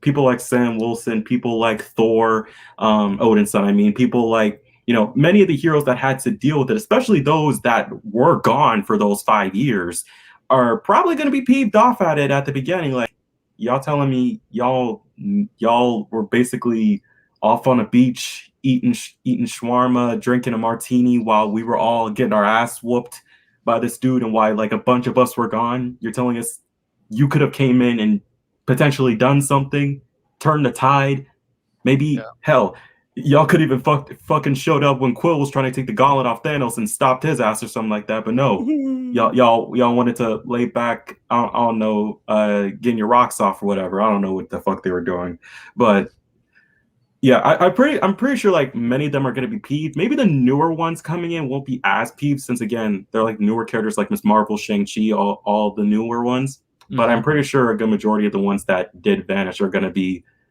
kind of pissed off. Maybe not for long though, but you know they'll be kind of pissed off. But it's going to be interesting to see how they handle them afterwards. Like we don't really know where Phase 4 or anything else is going on after. So maybe the Eternals is kind of like Guardians, where it's like it seems like it's nothing, but it has like a bigger setup to what they're trying to do. Like, of course, with Guardians, with Gamora and Thanos and everything like that.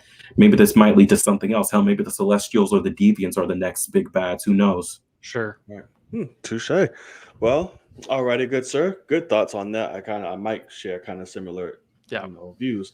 But now, where can the people find you? Yes. Okay. People can find me on social medias. You guys can find me Instagram, jking_ZIO. That is my main account. Art account is Amazon arts_jking. It's somewhat, active, but not really as much as my main account. Though I'm not really active on my main account, if I'm to be honest. Twitter, what is jking_01. You can find me on there. Otherwise, you will find me with the Red Dreaded Man himself, usually on his Twitch streams. I take care of a good majority of his thumbnails these days. I'm always there in the chat, either there when he's reacting to a trailer or rolling his eyes at the Flash or whatever it is that he's about to do. I'm usually there, a good majority of the time. So yeah, you guys can find me there. All right, yes, sir. Bye, GG. Thank you for stopping See you later, GG. But yes, y'all know where to find my boy. Make sure y'all go and send support. If y'all have some thumbnail ideas, make sure y'all hit him up as well. There you go. But always a pleasure, man. Until next time, stick around, and we'll see y'all next week. We'll see you next week. See ya. Peace. So, what he's saying, I got to be honest. I shouldn't, but I am nervous about the Eternals because it is a thing where you're bringing a team of immortal, superpowered beings into the MCU. Mm-hmm.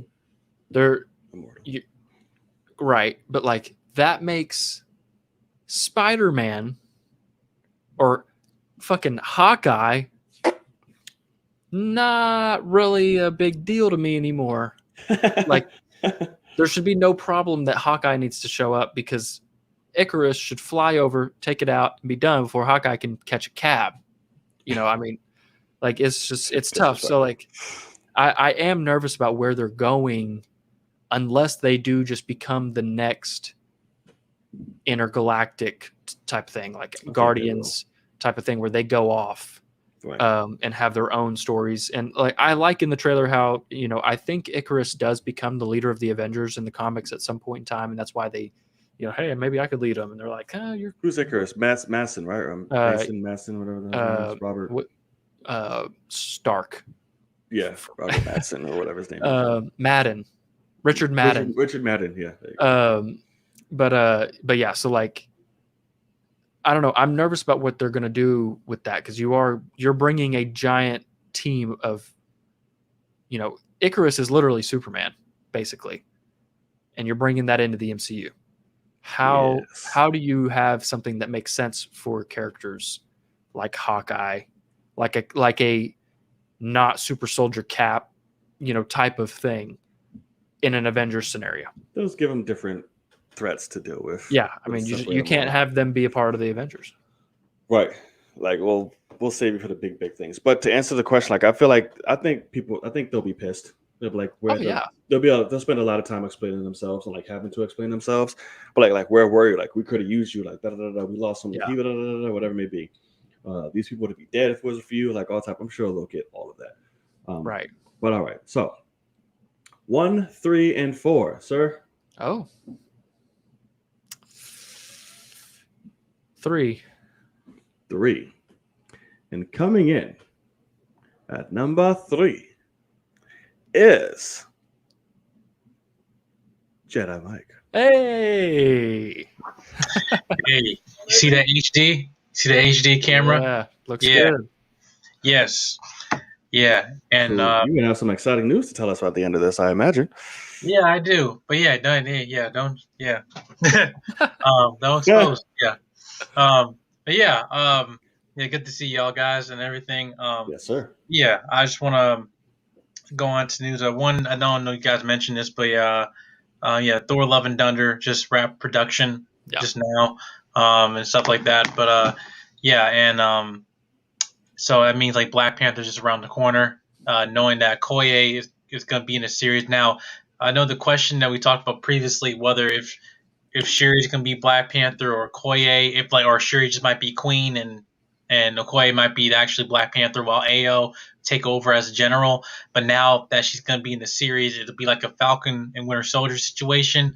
And then just at the end of the show, just call it Black Panther or renaming, that'd be kind of cool. Dope. But yeah, yeah, but yeah, but did you guys see talked about Cruella? Oh no, I forgot to talk about Cruella. I saw it over the weekend. I didn't give a damn, but you can give your like little review after Yeah, go ahead. You know what questions you can, or if you want to now, whichever one. Well, yeah, well, I mean, I already recorded like 2 reviews for like Quiet Place and Cruella and everything. You did. Oh, do you have a place to post those? So hold your thoughts. Then you guys might want to go see that. Check that out. Yeah, no, I'll post. Don't give it away here. I'm just editing them, and how editing takes a little forever to do. But yeah, you can finally subscribe at Jedi Mike 7 YouTube channel. But yeah, nothing yet, but we'll post it later tonight. But yeah, I just want to say thank you guys for everything and stuff like that. But of course, but yeah, I got the link. I'll put it in the description box of this video so y'all can go. Appreciate it. Subscribe. But yeah, but I will say it's actually one. I have to say it's probably one of I said most entertaining Disney. I would say origin movies I've seen in a minute. However, at the end, don't give away your. No, I just away. No, it's not that. No, it's not that. It's just one thing I have an issue with is the same thing with the whole Kraven situation. This is why it's all coming full circle. Okay. Is that when you are actually making these villains, well, I understand you want to make these either like anti-heroes or or misunderstood heroes or something like that, But the thing that is kind of frustrating is when the character's past is so blatantly obvious, how are you humanizing them or in a way saying oh yeah, he's actually a good character and stuff. Wait a minute, so this killer that we know for years now is saying, oh no, we're just gonna give him his own movie and give him another villain that's probably equally as bad that he might root for. And at the end, might be hinting at the actual lore of the character, but also retcon it at the same time. Right. It's just a consistent thing. Which with the whole Kraven situation, I'm just Sony, it's well, what you doing? I'm just I'm not saying Aaron Taylor Johnson, he built and everything, but immediately when I saw the casting, I'm just okay, it's about to go down. Whether Marvel doing, because one of them could do this, either the Sinister 16, because I'm hearing the whole thing about the lizard, that mess going on. I'm that 2 weeks ago they said nothing happened with that, so I'm just what the heck's going on? But they say, hey, there might be something connecting into Venom and No Way Home. Which, by the way, where's my freaking trailer at? All I got today was iCarly. Are you kidding me? Hey, don't you knock iCarly. I loved iCarly. It was good. I mean, I was I'm looking, it's all don't right. You dare. I'm disappointed Sam is not returning, but whatever. Oh, and speaking of Sam, shout out to JVS. Congratulations on the child. Second child was born today and everything. Yes, she is. But yeah, I was just I guess it's coming in the next 2 weeks and everything. But A Quiet Place, knocked out of the park, at least in terms of being number one this coming weekend of movies. Because I did double feature the Cruella and Quiet Place, but Cruella was 2.5 hours and Quiet Place was 1:30. And this kind of goes into what we were talking about last week. Was it an entertaining film? Was it actually a good film? Because I mean, I sat in there for almost 4 or 5 4 hours straight and stuff, and I'm just man, the difference of just approach and of the storytelling. I'm just sure. What age are we now in terms of was it actually just a run the mill film, and actually, this is actually what cinema's what we're talking about, Yeah. Yes, sir. Yes, sir. So, do you have a good question for us today, or did you want to do the plug your announcement? Well, yeah. Well, not that. Well, I mean, thank you. I appreciate it. But yeah, I just want to. But I think it's talking about just the film. I didn't know you guys talk about Cruella or anything, but it's just I think you could get a sequel if you watch the film, but at the same time, I'm just like, I'll probably pass. I'm pulling my hair that they just do the stereotypical Disney thing again. But it's. I definitely want to talk about that. Yeah. Get to, okay. Well, we might have a little extra when we're done with questions. You might give a little stinger at the end for that. So I look forward to. Okay, cool. But all right, so make sure, Jen and Mike, tell the people where they can find you one more again. Let them know. You can find me finally at Jedi Mike 7 on YouTube. Videos haven't posted yet, but they're editing. Be posted like probably later tonight or beginning tomorrow morning. And also you can follow me at Jedi Mike 7 at YouTube. And again, thank you guys to support content creators and everything, being part of this community, everything. Yes, Support JVS, support Knight, Logan, Ronan, everybody. Like honestly, like this is supposed to be an amazing community. But like thank you guys, and I'll see you guys next week. All right, man. Yes, appreciate it, brother. Pleasure as always. Stick around, and we'll see you next week. All right, peace. Yes, sir. Peace. So, John, all right. I did see Corella. I forgot to talk. That was my out there in the world. I want to save that to the end because, like I said, we have two people. Okay, go ahead. Just in case we get lengthy, I don't want them to be like, oh, go ahead. All right, one or two. Let's make it real simple. Okay, just one. There's two left. Just one or two. Make it simple. But one. All right, and that leaves Sir Ronan. He's been number one this whole time, and now he's called. What's up, guys? What up? What's going on? Got the second dose yesterday, so hey, how you feeling? Yes. Damn, dude, this arm right now is sore, and I was yawning a little bit, so I'm like, damn, this thing's hitting. But I'm a tough monkey. It won't take me out. I'm good. Good. How you guys doing? Doing well. Right on. Can't complain. A little hungry. This past week, it keeps just getting weirder and weirder with the stuff that's coming out, and oh my gosh, that's who knows by the time Book of Boba Fett what the hell has been already announced, greenlit, already shown. So that's interesting to hear you guys' takes on it. And I know you guys retweeted again, but that I finally saw that JVS video that you guys kept talking about. Like, it got weird and whatnot. Oh, the Army of the Dead. Yeah, I was just 3:00 in the morning. I was laughing my ass off. I'm like, what the hell? It got interesting. Oh, man. We had fun. I love Lucas. He had fascinating points of view, but I'm like, fascinating's a good word. A modest word. Use that, but. But my question or take on you guys, if you guys have interview is for the next 12 months, besides the movie theaters that are right now, they've been open and people have now been able to go to the cinema experience and enjoy it and whatnot. What's something you guys are intrigued to do that hopefully is an event that's safer now than it used to be instead of just crowded all the way? Yeah. And what are you guys interested in doing in that event that might be coming out in the next 12 months? Did John froze? Oh no, John did freeze. Look at him. Not again. He looks high as shit. I'm gonna say, did Zack Snyder use the dream lens again? Okay, so he's probably freaking out right now. He's rebooting everything. Okay, yeah. That's a really good question because I immediately go, I've never been, but like a con of some sort, right, is something that I would be vastly interested in. But that is definitely something that would be tough. Even still, it is people piled on top of each other. Yeah. For a lot of it. Right. And so that sucks.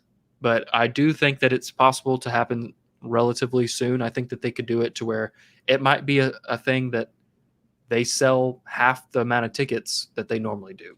That's he said, hold it down. But that's a good question because even to the point of like your question made me realize like just a movie premiere, like, right, where the stars show up and all that, like something like Endgame, they did a giant premiere and they had like 5 different theaters. Yep, going as the premiere like hits. Like the cast is in like the main one, right, but like they had a ton of people in it, right, and yeah, no, that is that's a great question. Is there something that you have on your mind that you're thinking about? The 2 things I can think of that I know have been so far good to go within the next 12 months is, well, now I can finally return to Disneyland because I was born in LA, but I live out of California. So now I can finally go back and, enjoy Galaxy's Edge for more than 4 hours than when I did the first time I went. Yeah, that's awesome. And next year in May is Celebration, which that's my first celebration is going to be. And it's like, I don't know how that's going to be. And I'm hoping that it's, like you said, half the capacity. Yeah. And yet there's still people like you guys or Blind Wave or other people that are going to be going. I could be like, all right, we could finally talk again. And whether through a webcam.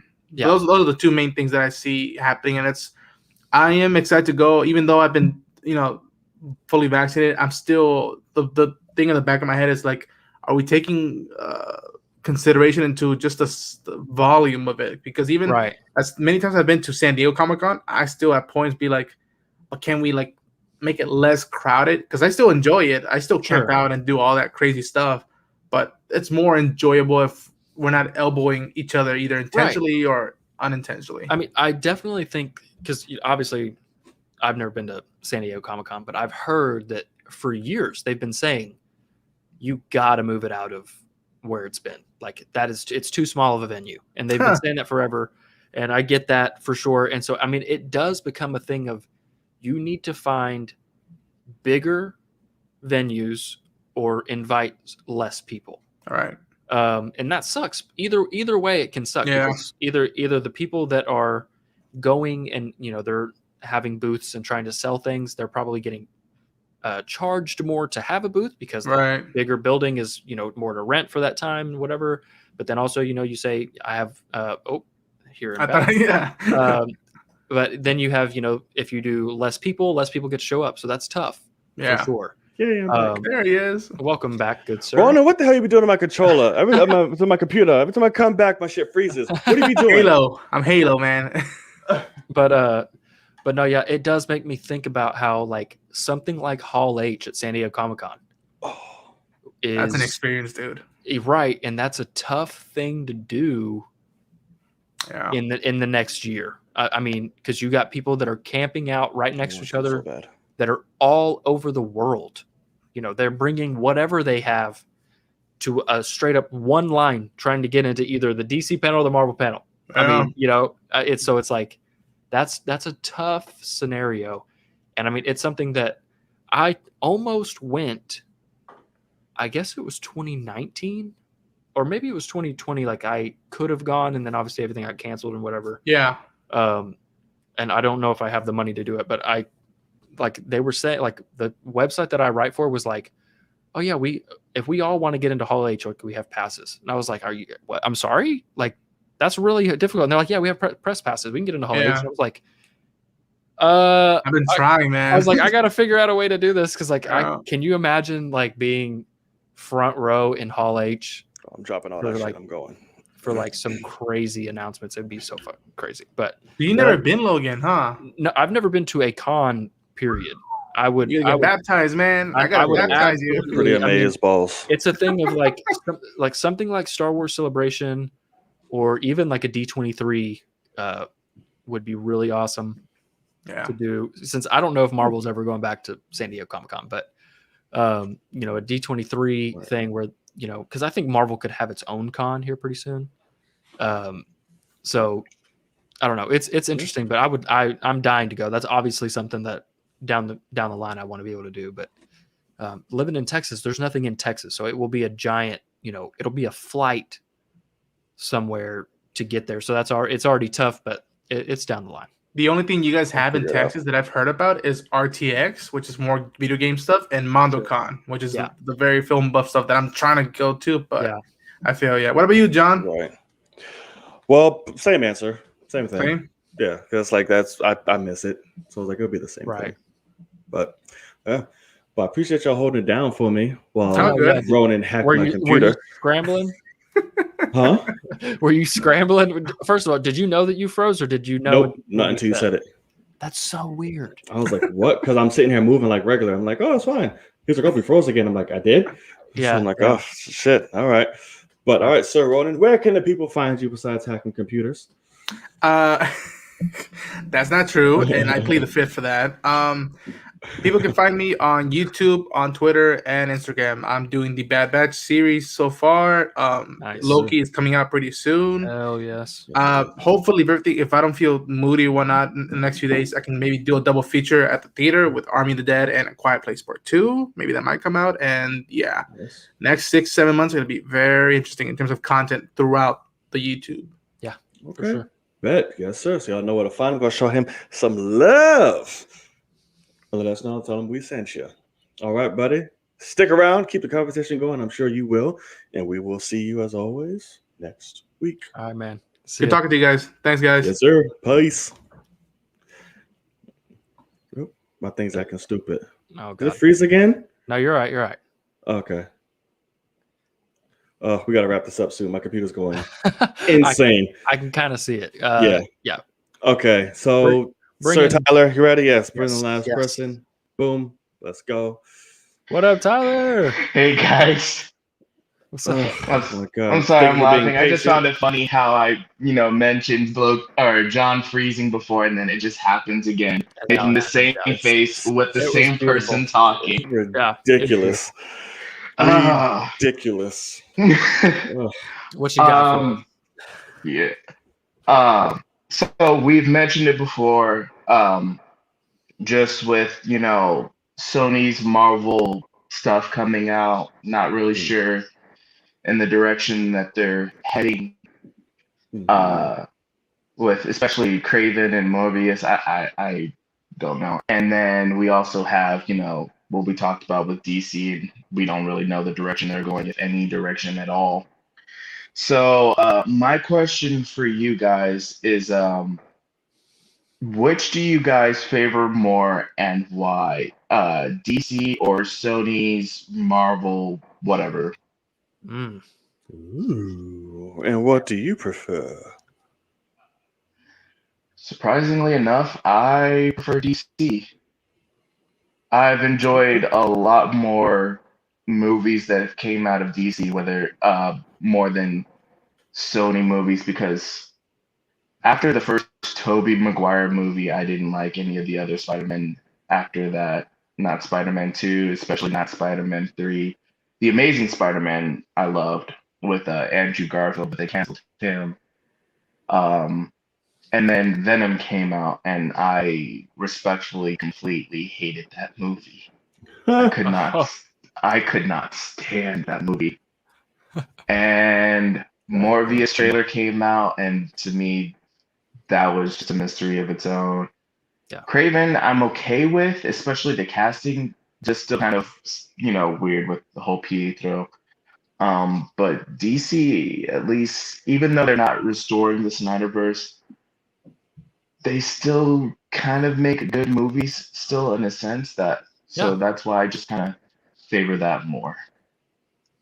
Gotcha. Heard you. All right. Bet. That's a good question. It is a very good question. And sure, always, where can the people find you? You can find me on TikTok, tcam_2k16. And you can also find me on YouTube, tcam space 2k16. Oh. Yes, sir. There you go. Make sure y'all go. Show our boys some love. We're all about that support over here, so make sure y'all go. When y'all do, tell them we sent you. Yeah. All right. Brother, thank you so much, and thank you for being patient. Yes. Always. And stick around. Keep the conversation going. And hopefully, again, we will see you next week. Yes, sir. You guys have a good one. You too, brother. See you, man. I just subbed to him on YouTube. Yes, sir. But yeah, DC all damn day. Sorry. Right. No, I mean, it's a thing of, for me, I enjoyed Spider-Man 1, Spider-Man 2, for sure. Spider-Man 3, I even like a lot, like some things about it. It's god-awful in other ways. And then you go to Amazing Spider-Man. I liked a lot of that. And then I still will say Amazing Spider-Man 2 has the best Spider-Man I think I've ever seen on film. I like it better than the first one. I mean, well, in terms of like Andrew Garfield's Spider-Man, Amazing Spider-Man 2 Spider-Man is phenomenal. Oh, it's amazing. Yeah. The quippiness, the suit. Yeah. I mean, it's awesome. And but then you have, you know, and also you go to, for both movies, the chemistry between him and Emma Stone is unreal. Like you knew that they were fucking, because like you could just tell that they were so charismatic with each other. It was beautiful. So I will say I like some things that Sony's done, but what Sony is, the track record doesn't hold up. They fall apart because they are trying to do things with characters they don't have. They're forcing either, whether it's Amazing Spider-Man 2 and they're forcing an Avengers size event in 2 movies and having Sinister Six formed in 2 movies. Right. Or they are, you know, I mean, doing Venom verse, and they're just trying to make franchises. Yeah. And that's something that's frustrating. So when it comes to DC, I can look at the first Wonder Woman, I can look at Man of Steel, I can look at Aquaman and say, I enjoy those 3 movies a lot. Right. Like even outside of DC films. So, And so, I mean, I look at those and I say DC at least hires directors and says, go make something. Right. And those 3 movies don't connect very well to the other movies. Good, like they're solo. They're great. And yeah, I dig them. So I look at DC and say, and also it's kind of funny. I didn't think about the question before, but I think it was Jay King that said he thinks Army of the Dead is one of the best Snyder movies he's made. And I never thought to ask the question because I think it's pretty obvious, but like, has anybody asked the question of Army of the Dead versus Snyder Cut? Because it's obviously Snyder Cut. Like Snyder Cut is a masterpiece compared to Army of the Dead. So I mean, and that's the thing is like I don't love the Snyder Cut, but I don't hate it either. There's a lot of things I like about it, but Snyder Cut for sure. But I'm rolling with DC. It's like all day. I'm sorry, those fucking old Spider-Man trilogy movies are just stupid.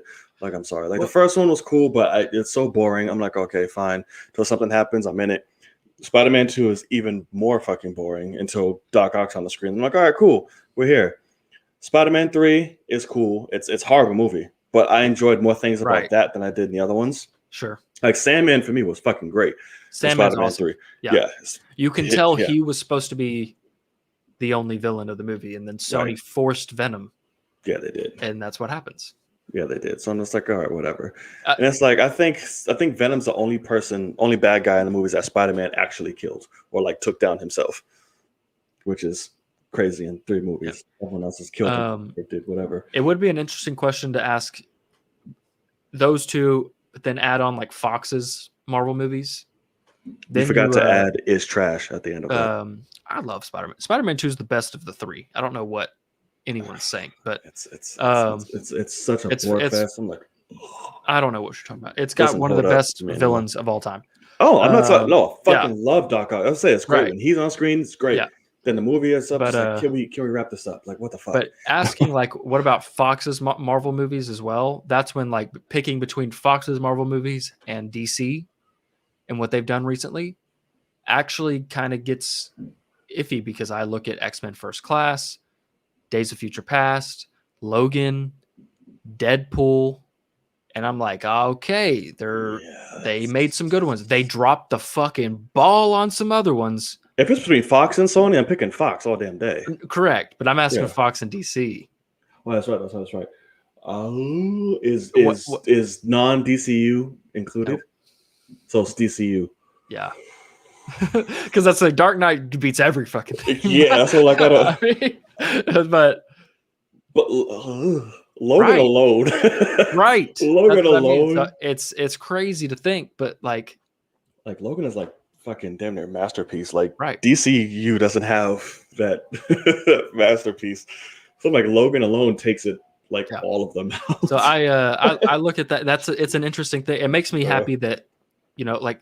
Sony is trying to do what X-Men and Fox was doing. Like X-Men has enough characters to do what they did. Yeah. You can't take the rogues gallery of one character and make a universe. Right. It's not going to work. Not going to fly. Right. You don't even have the character that whose rogues gallery you're using. You're taking all his fucking villains, and then they're making the movies and going, hey, why aren't y'all using more Spider-Man villains? Like Iron Man Jr. It's like, well, they're fucking using them all. Like we can't. Jr. I hate that shit so that's much. Stupid as shit. But so stupid. But yeah, so interesting. We don't understand character art development. I know, but X-Men has the characters to make a universe, and I'm excited for them to be in the MCU at some point. Right. But yeah, I'm picking, if it's DC and Sony, I'm picking DC every single day of the week. All of it. Yeah. So yeah, it's more personal character development. Yeah, I get that, but it's boring. At least entertain me while you're developing somebody. It's boring as hell. Let's see, like Iron Man 3, perfect example. I don't need the motherfucker in a suit. He's in it like once.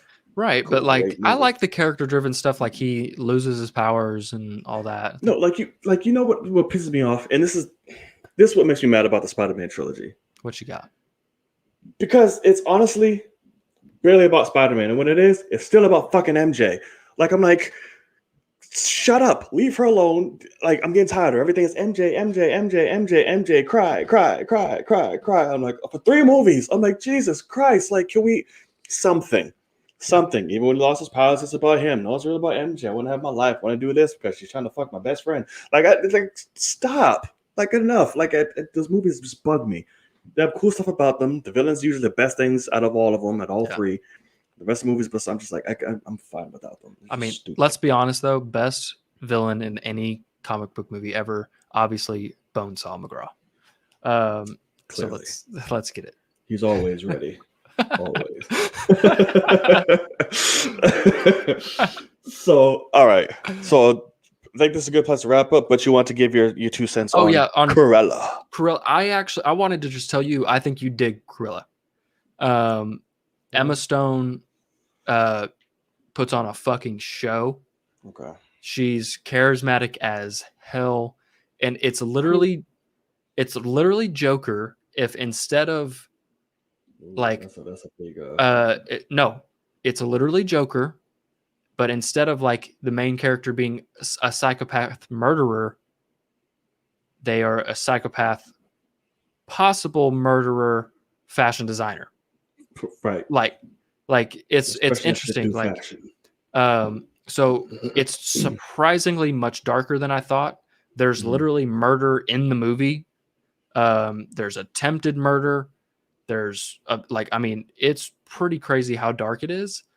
And yeah, I mean, it's also, I mean, it's cheesy as hell in other spots too, but, and it definitely, it does that thing. I like what they did because they redid Cruella as a character, like Cruella de Vil's character. They're like, hey, let's remake this as someone else. And then at the very end, they're like, but let's make it to where it somewhat feeds into 101 Dalmatians. And like they shoehorn in, there's a couple details that they could not be in it. And honestly, I don't think they hurt the movie at all because they literally are only in the last 3 minutes of the movie. And there's a sentence there and a shot there and there. That's it. And it's just like, we could never make another movie. And you're like, you can see where it's going to be 101 Dalmatians. Right. I don't think they need to be there, but they are there. But Emma Stone's awesome. Emma Thompson is a fucking dirty bitch. She's so mean. Such an asshole. She's great. So I've heard. And it's funny. It's I like how charismatic she is. Okay. Cruella. She can do, charisma. I'm not mad at that. It's just like I just had no interest because. No, I agree. If you're gonna grab me for a character to give them their own origin, how I know them should interest me enough to make me want to go back and be like, oh, how'd they get here? Yeah. I don't care about some old hag who got beat by some damn dogs. Like I don't. Yeah. I'm fine. Well, they change. That's the thing though, is it's different than that. Of course, like it's her origin. So it's not going to be about that. But I'm like, the character that we know is like, that's her shit. So I'm like, why do I care about? You have no complexity to you. Your biggest nemesis is a dog. I don't want to. But that's the thing. That's what I'm saying though. It's like they remade it. Like the Dalmatians are in this movie. Right. They're just not that. Like they have a different, much more substantial role. Oh, that's what I'm sure. Right. Like they'll tweak shit for the origin because that's how stupid that is. But I'm saying because with how the character is, I didn't give a damn to go right now see the origin about it. I would definitely say please watch A Quiet Place first. Oh, absolutely. But I'm in Cruella, no rush. Cruella is actually it's a good one. It's weird how good it is. It's a little long. I will definitely say it's When she pops up on Disney Plus for free, I'll watch it. right. Yeah, I But think it's I'm a good not. call. Yeah, I'm not going out my way to go to the theater. Like, what are you gonna see today, Cruella? And I will completely admit, I don't think I've ever actually watched 101 Dalmatians in my life. And when I was a child, the movie ended, and I was like, to my girl, I was like, so what was the stuff there at the end? And she was like, oh, and started explaining. She's like, yeah, this isn't it from 101? And I'm like, oh, I have no fucking clue. She's like, oh, that's kind of the whole point. I'm like, it's a good movie. Like, I mean, so it is funny though how the movies were made damn near at the same time, and this actually is a PG-13 fashion designer female Joker. Like, it's kind of weird how similar the movies are in the sense of like they're villain movies, but they're the good guy kind of, and like they're both kind of wacky, and like it was weird how they obviously didn't have any like Joker didn't have anything on Cruella. Like the people that made Cruella made it themselves, and it's weird how similar they are. Well, interesting. Yeah. Interesting. So check it out when Disney Plus is a good time to check it out for sure. Right. I still haven't checked out Mulan, and I think that shit's free. I haven't either. I'm just gonna have to suck it up now because clearly I'm not watching the bitch in the theater anymore. So I'm just gonna have to suck it up and watch it, I guess. Yeah. But whatever. All right, y'all. So I think that's a good spot to wrap this show up. It has been a pretty good show. I think we made the best of it. We're not so many big things, you know. So with that being said, we want to thank you guys for joining us on the latest episode of the Film Cave, episode 26. We're almost at 30. We almost at 30. Dirty 30. Yeah. That's what I'm saying. I'm excited. Next week will be the day before Loki premieres, which is yeah.